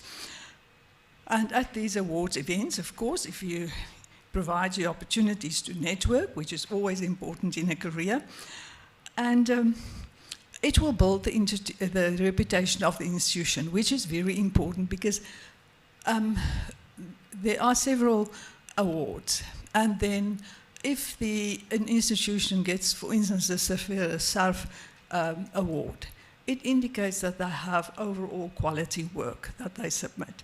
So it will build the reputation of the institution. And of course, everybody loves to win, and it's very good for the morale of the for the institution to say that we won so many Mace awards. So do that and celebrate it. And of course, you will set an industry benchmark. And what's also very important, you will have created an entry that you can just refine based on the comments that you get and submit it for the QUIL program, which is the global program of the IBC. And I cannot tell you how many of the people used the comments that they got from the Mace award and then submitted for the QUILs and then made it onto the global stage. So that we have different awards. First of all, to get a bronze award, you must get 5.24, not less than 5.24. So what does that mean? You should not get less than 5 in any category, because then you're not going to make it. Because if you get 5, you'll probably get a 6 in another one. And then the chances that you will reach 5.24 just becomes slimmer if you don't get at least 5 in all the elements that you will be scored on. Then you get a silver, and that is 5.75. So that means that you need to get 6 in most of the elements that you're going to be scored on, and perhaps 5 in one. Otherwise, you're not going to make it. We'll get to the scores just now. And then there are other Mace awards. The one for outstanding research, because that's an element that we scored separately. And on the eventual Excel spreadsheet, we can see which institution scored the highest. Then the Gold Award for Excellence, the highest scoring silver award winner in a category. Remember, we have divisions and categories. So the highest scoring silver will get the Gold Award. Then we have the Platinum Award, which is the highest scoring Gold Award winning. So we take the category from the Gold Award winners and say which one scored the highest in the different divisions. Then we get the Chairperson's Award, which we will, as moderator, I will suggest the highest scorer entries that I felt that really excelled. And I will present it to the chairperson, and then the chairperson will review the entries and say, I think this is the one that should get the Chairperson's Award. And then the Safira Sarf Award is for consistent excellence. And now what's interesting is that you need not be the biggest university with the most entries to get this award. It means that it is the number of entries that you submitted and the average score that you got on that. So it is, if you have a lot of entries, you can win. But if you have few entries, you can still get the Safira Sarf. So the rules, first of all, you must be a member in good standing, so all your money must be paid. We must get your proof of payment before the 9th of October, otherwise we don't evaluate. And your project must have been done between the 1st of March 2022 and the 30th of September 2023, or the date that you submit. You know, that's the cutoff date. Then at least 51% of the work must have been done by yourself or your team. If it was a project that was done solely by an agency, we will disqualify it. And the permission to enter letter need to be signed, because we cannot, and it has happened in the past, that we get an entry and the entry wins, and then the people say, but who gave permission that this can be entered? And then we have the egg in our faces. So it's very important that you have a permission to enter this project for a Mace Award. The deadlines, the 7th is gone, the 4th is still on the way, the final deadline, the 30th of September. Okay. The next masterclass will be on the 5th of September. So on the 5th of September, I will do something similar, but based on the comments and the questions that I get, and I get a lot of questions at the moment, I will adjust it to make sure that it is relevant for the people busy with their entries. So this Mace Award, Preparing for Excellence, is your core document. You should download it. You should print it. You should keep it next to you when you develop your entry. This is really everything that you need to know is in this document. And you know, we're very open about how we go about these things. The score sheet is on the website. You can see how we're going to score you, and you can evaluate yourself, and you can, you know, pay attention to the important things. So, but what's the basics? You have a work plan and you have a work sample.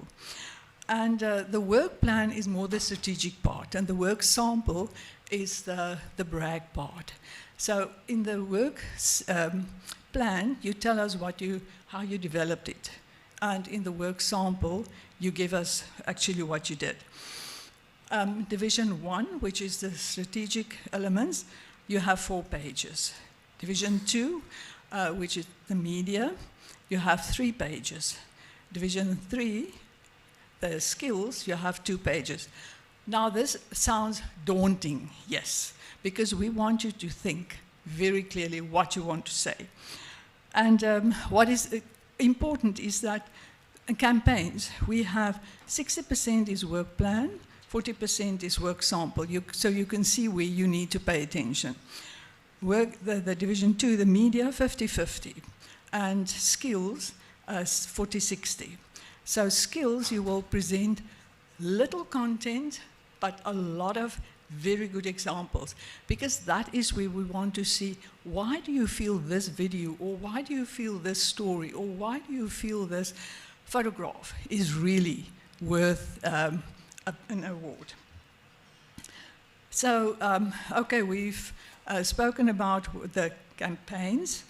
A long-term campaign can be entered repeatedly, but you must focus on the elements that were rolled out in the last phase. Not give me the whole campaign again, just give me a little bit of context, 3-4 sentences, and then focus on the latest addition to the campaign. And can you enter entries that won last year? No, because I will recognize them. I have a database. But if there are new elements to that, you can enter it. We don't disqualify easily, but we do. If it is clear that it is syndicated material or that it was done by an agency. If the work plans exceeded the stipulated length, we will disqualify. Or sometimes they use an 8-point typeface and they don't have any margins. So it is from, 1 millimeter here and 1 millimeter there. Then we will also disqualify you. And it's your entry falls outside the allocated time frame. Now, this is very important. Please pay attention. This is the global standard for evaluating entries. So you will get a 1 if something is not provided. For instance, a budget or a rollout plan. You will get a 1. Or it's totally inappropriate. A 2, if there's no indication of strategic alignment, you said you're going to have this, this is a situation in the institution, and then you do something that's totally different. You think, what? How are these 2 things aligned? You will get a 2. And if there's no measurement, if there is no measurement, you will get a 2. Did you hear that? Because if you do not measure, you cannot prove that you added value. So please, you will get a 2. A 3, well, it's inadequate explanation of alignment of the strategy. The key elements are missing, inadequate explanation of the approach, and only anecdotal research. My senior manager said that he liked the approach or that he liked the event. Really not good enough. 4 is what we expect all of you to be. Good professional communication people. You'll get a 4, but that will take you nowhere. Because remember, we are looking for excellence. So you must be at least a 5. So it's professionally competent, but better than average. Then you might get a bronze. If you are clearly aligned with the strategy of the institution, approach is well explained and valid and reliable results. So it is better than average. It is something that you can say, well, yes, this can be something that can be used as a benchmark. Then you will get a 6. And then a 7, we do not easily give a 7, but we have given 7s. And there are people in this room who has received 7s for their entries because it was exceptional. So it is possible, but if you want to win an award, you must be 6 and at the least a 5. Otherwise, you're going to go nowhere. So if you're just good, it's not good enough. Sorry. It is very important that you complete the tombstone data accurately, especially the URLs and the passwords, because these evaluators have limited time. They don't have time to try and find things, and don't send things with WeTransfer, with links that will expire, because that always causes a problem. So what's next? You decide where do you enter. It is very important that you enter in the right category, because that will have a significant impact on your chances to win an award. First of all, we have 3 divisions. The first one, campaigns. That's usually more than one audience, more than one channel or medium, and it usually runs over time. That is a campaign. A one-day event is not a campaign. It can be part of a campaign, but it's not a campaign.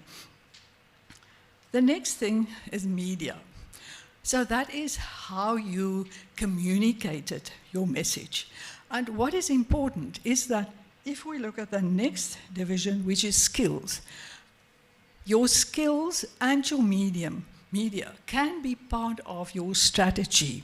So you can enter your strategy in the campaign part, and then you can take your entry apart and say, well, I want to enter this medium in this division, and I want to enter this specific skill in this division. So that can happen.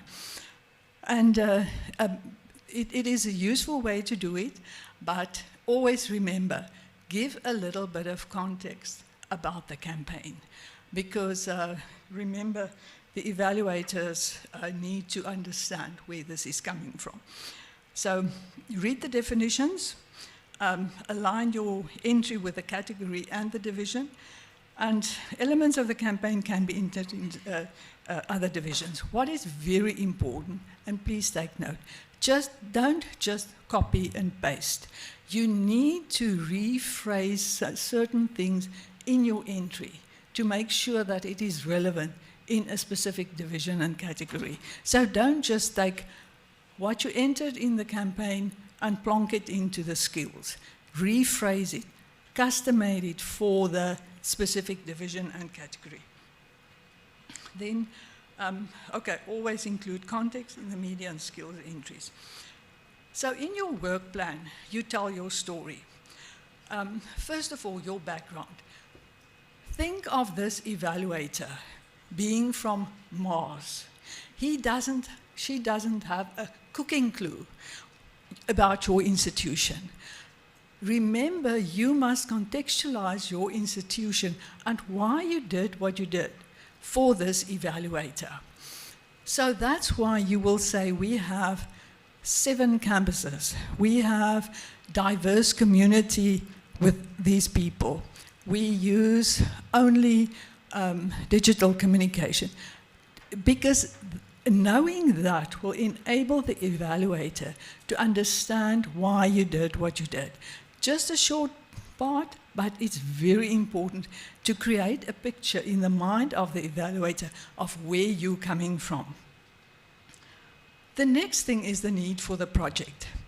And if your need for your project must be aligned with the business case of your institution, you need to say, well, this was the business strategy of this institution.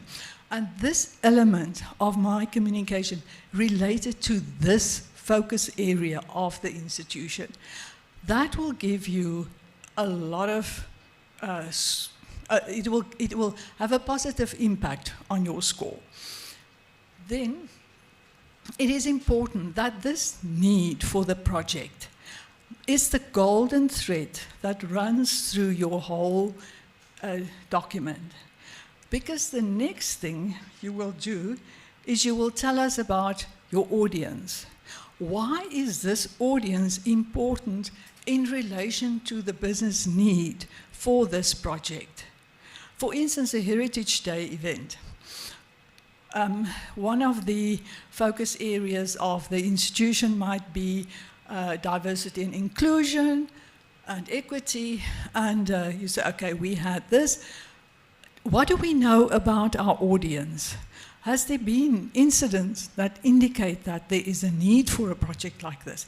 So tell the story, but always remember to align it to why did you need it? Why was it important for this institution to have this program?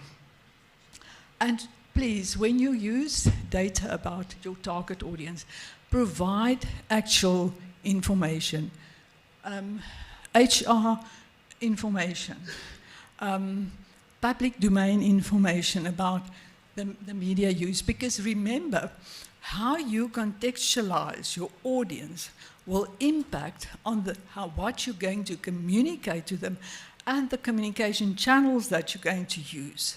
Because if your audience is alumni, which is 55 and older, you will probably use different media than if your audience is first-year students, because their media will differ, the language will differ. So remember, in your description of your audience, eventually when you talk about your strategy, I must be able to see that the knowledge that you had about your target audience reflects in your strategy. Okay, and it all reflects back to the need for this program. Then the goal and the objectives. Oh my goodness, this is the Achilles heel of so many projects because people do not understand the difference between the different things. So, oh my goodness, now, go away. So, first of all, you need an overarching goal. Now, the overarching goal is what's this thing that I want to achieve? It doesn't have numbers in. It is just a broad statement. It's that vision that you see. This is the goal that I want to achieve with this project, with this campaign. Then I need output objectives. Output objectives are the things that you can count. You want to produce 7 newsletters. You want to produce 3 events. Because this is what the organization needs, and this is how you're going to achieve this. And then I need outcomes. Outcomes have more value than outputs. Outcomes always relate to the knowledge that you want to create and or the emotion or attitude that you want to create and or the behavior that you want to create. I need outcome objectives. And I need to see, I want an improvement from this to this with regard to knowledge, attitude, behavior. I need 80% of the people to say the following after this event. So while the output is a count, the outcome is a percentage. And it can be an improvement or it can be a statement. Okay. And it must be smart. And please, please, please, the objective is that you need to formulate your outcome objective in smart terms. Don't tell me this is the outcome objective, and then you define smart means this, or the S means this, The M means that I do not want that separately. Your objective must be phrased in smart terms. Did you hear that? Because every year we get this. These are my objectives, and this is what smart means. We all know what smart means. Okay, I don't want that. I want objectives phrased in smart terms. Okay, and here's the smart definitions. What are the tactics? The tactics are the way that you're going to do it. The tactics and the outcomes are closely related. Oh, sorry, the outputs are closely related, because you will say, I want to produce 7 newsletters. So a tactic would be a newsletter with these characteristics. I want to have an event, and the event will have this characteristics. That's your tactics. Your strategy, very important. What are the key, the overarching message, and what are the supporting messages? Usually about 3 messages. And again, these messages must be related to why does the business need this campaign? Why does the institution need this campaign? So we need to see what your overarching message and the supporting messages. And then we need to see how did you actually use and decide on the media that you're going to use. So we're going to use this campaign, we're going to launch with this, and then we're going to do this in the second phase. And I want to see how it's related back to what you told me about your target group. If it's not allowed, I say, nah, 4. At least I understand what it's all about, but it's not an excellent one. So remember, I want to see in your strategy how you used what you knew about the organization and about the target group. And then I want something that will wow me. I want the evaluators to say, why did I not think about doing it this way? So give me what was innovative in this, what was different. It can be something totally new, or it can be a very traditional approach, but presented, used, applied in a very creative way. So remember again, I want to see how it relates to the organization.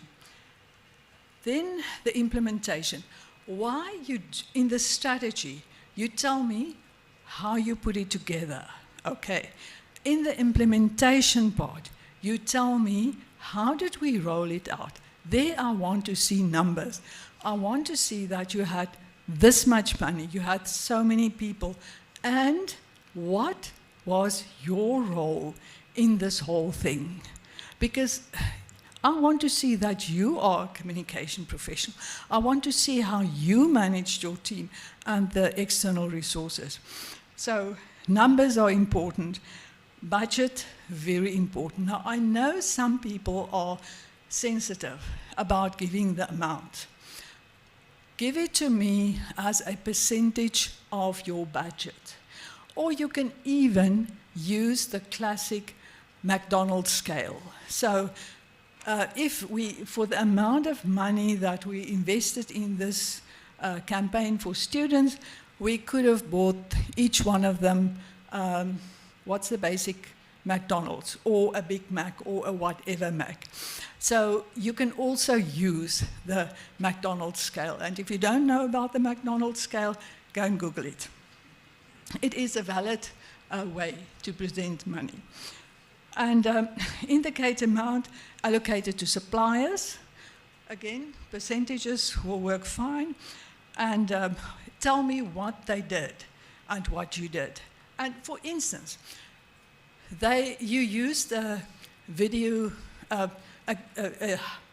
video house, videographers, to create your video. That's fine, but I want to see, did you write the script? What was your input into the script? What was your input into the actual visual, into how it was presented in the other eventually. So I want to see to what extent did you as a communication professional impact on this program. Then indicate if and how you had to coordinate your efforts with other role players. For instance, we had to talk to safety, we had to talk to HR, we had to talk to I don't know who else. Because, especially in a campaign, because it's important, because you are a communication professional and you must make sure that all these people are aligned to make sure that your campaign is a success. And how much time did you have? From planning to execution. When was it decided that, yes, we're going to do this? Oh, only 3 weeks. Tell me that, because that will have an impact on how we evaluate what you eventually did. Then give me your rollout plan. A nice little graph will work well. Don't explain it, it takes too much space. And very important, the challenges that you experience and how did you actually address these challenges. Because that also tells me something about you as a communication professional. And then the measurement. Oh dear. It's very easy. If you set your objectives right at the beginning, because the best way to do it is to have a little table there at the beginning and say, this was my goal, these were my output objectives, these were my outcome objectives. This was the targets that I set. And then you copy that same table, you plonk it in here at the end, and you say, this is how we achieved, and this is how we measured it. It is, if you do not do that, I promise you, you will not get more than a 4. Full stop. What's your next question? So I need to see valid and reliable measurement of impact. And, okay, you must use the objectives you formulated up front, and of course, the upfront ones will be aligned with your business need, and you must use the same ones. So, your work sample. Now this is your brag part. This needs to reflect what you did. And use this well. I prefer that you don't submit 7 samples. Rather create one PowerPoint with, this was the program, this was the event, this was how we dressed them all up, etc., etc. Use one PowerPoint that this evaluator can open one document. Because the more documents you submit, the higher the chance will be that the evaluator will not look at all your samples. So rather have less samples and combine them in one PowerPoint presentation. One of my customers do picture boards. They use a Word document and put all kinds of different things on one document, and then they present it as a Word document, which also works very well. It must be clear from your stakeholder analysis why you use the different media and the different messages. And don't, if a publication is part of your campaign, I am not going to read your whole publication. Circle, tell me, read the report on page 7, read the report on page 51. And if you want me to look at the whole publication, by all means, include it. But otherwise, just copy and paste those reports. That will indicate to me that you understand what you want to do and how you address the need of the business. And your sample must reflect creativity and innovativeness. It must be clear that you did something in a different way. Do not repeat your work plan. Did you hear that? Do not repeat your work plan in your work sample. We don't have time to do it twice. So we will downrate you. Do not include 75-page research report. I'm not interested in that. I'm very impressed that you did it. Only use the data that's relevant to this project. Do not use SurveyMonkey graphs that's not been tidied. It just reflects badly as on you as a communication professional. Do not use files that's difficult to open. We don't have time to try and open things. Do not include videos more than 3 minutes long. We don't have time to watch a 15-minute video. We know that it was excellent. If you think that's really excellent, give me snippets from that video and give me the script. If I really want to read it, I will read it. But don't expect me to watch a video of 15 minutes. I just don't have time. Do present it in a wow way. So that this evaluator said, it's amazing. And those of you who have been part of this panel will know this excitement. In the old days, we still evaluated in a group, that excitement of when you really did a project, a campaign that was like in, wow, we will get together and we will talk about, wow. At one stage, we had a big gong, and if somebody had a gold winner, we will hit the gong, and then everybody will come and we will listen to what this is all about. So yes, we want to be wowed by your examples. So in conclusion, take pride in your work. Submit it. Even if you don't win an award, there is one institution that submitted year and again and again and again. They never won an award. And voila, last year they did. And they won a couple of awards because they listened to what the evaluators said. So do that. Even if you're new in the business, present your projects. It will guide you, it will indicate to you how you can get to the global standard. Expect comments. It will always be constructive and kind. I make sure that they're always constructive and kind. And research and measurement is important. Use it wisely. Any questions? I know that's been a long day for you. It's 4:45. If there are any questions, otherwise, you can drop me a line. I don't mind. Okay, colleagues, you can ask questions. I don't know if we have any prizes.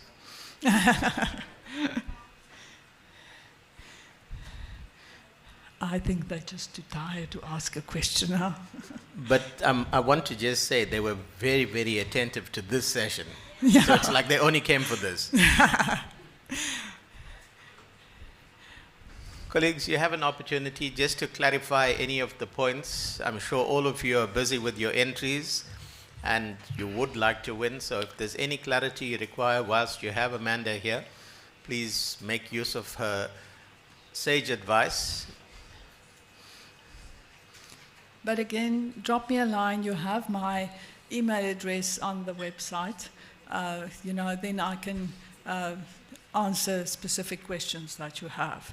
So I'm looking forward to all these entries and have fun with them.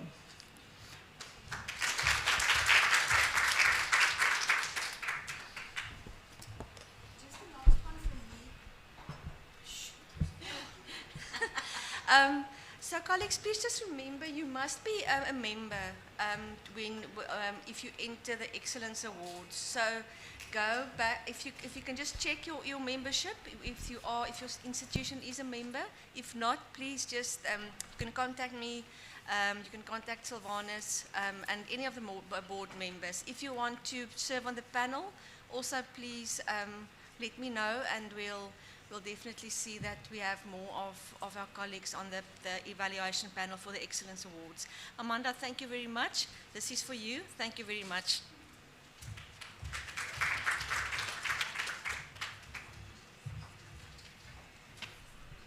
Thank you, Lasya. We've come to the end of the proceedings of today. My name is Kathy Cluton. I'm from CPUT, Managing PR and Events. So we've come to the end of a fantastic, amazing day. But this is the formal proceedings only. I know you guys have won some fantastic prizes today. So if you check under your desk now, you will find there's absolutely nothing. We are done for today with the gifts. So we will start again tomorrow for the next session. You will find it again. So we are going to come back we are ending today. So you're going to be back here at 6 p.m. for the cocktail event. I want to warn you that if you are not from Cape Town, the traffic in Cape Town, especially from here, if you're going to travel, it's quite tricky. So please just ensure that when you leave now that you are back here at 6 o'clock. Tomorrow morning, we're starting at 8:30. It's an early start because we are leaving early as well. Also, traffic in Cape Town in the morning, it's terrible. I can't even explain to you. It's just terrible. So please ensure that you leave early enough to get here in time at 8:30. I also want to just make a comment to say that the students that helped you today, who prepared the food and who served you in the restaurants, it's our first year students. All of them are first years. So they prepared the meals and they also served you today. So yeah, thank you for your patience with them as well, if they made a mistake or so. So yeah, thank you very much. That's all from me. Have a good evening. I'll see you at 6. Thank you so much. Okay, thank you, colleagues. Be safe, and we will see you later. I will see you tomorrow morning, bright and early, 8:30.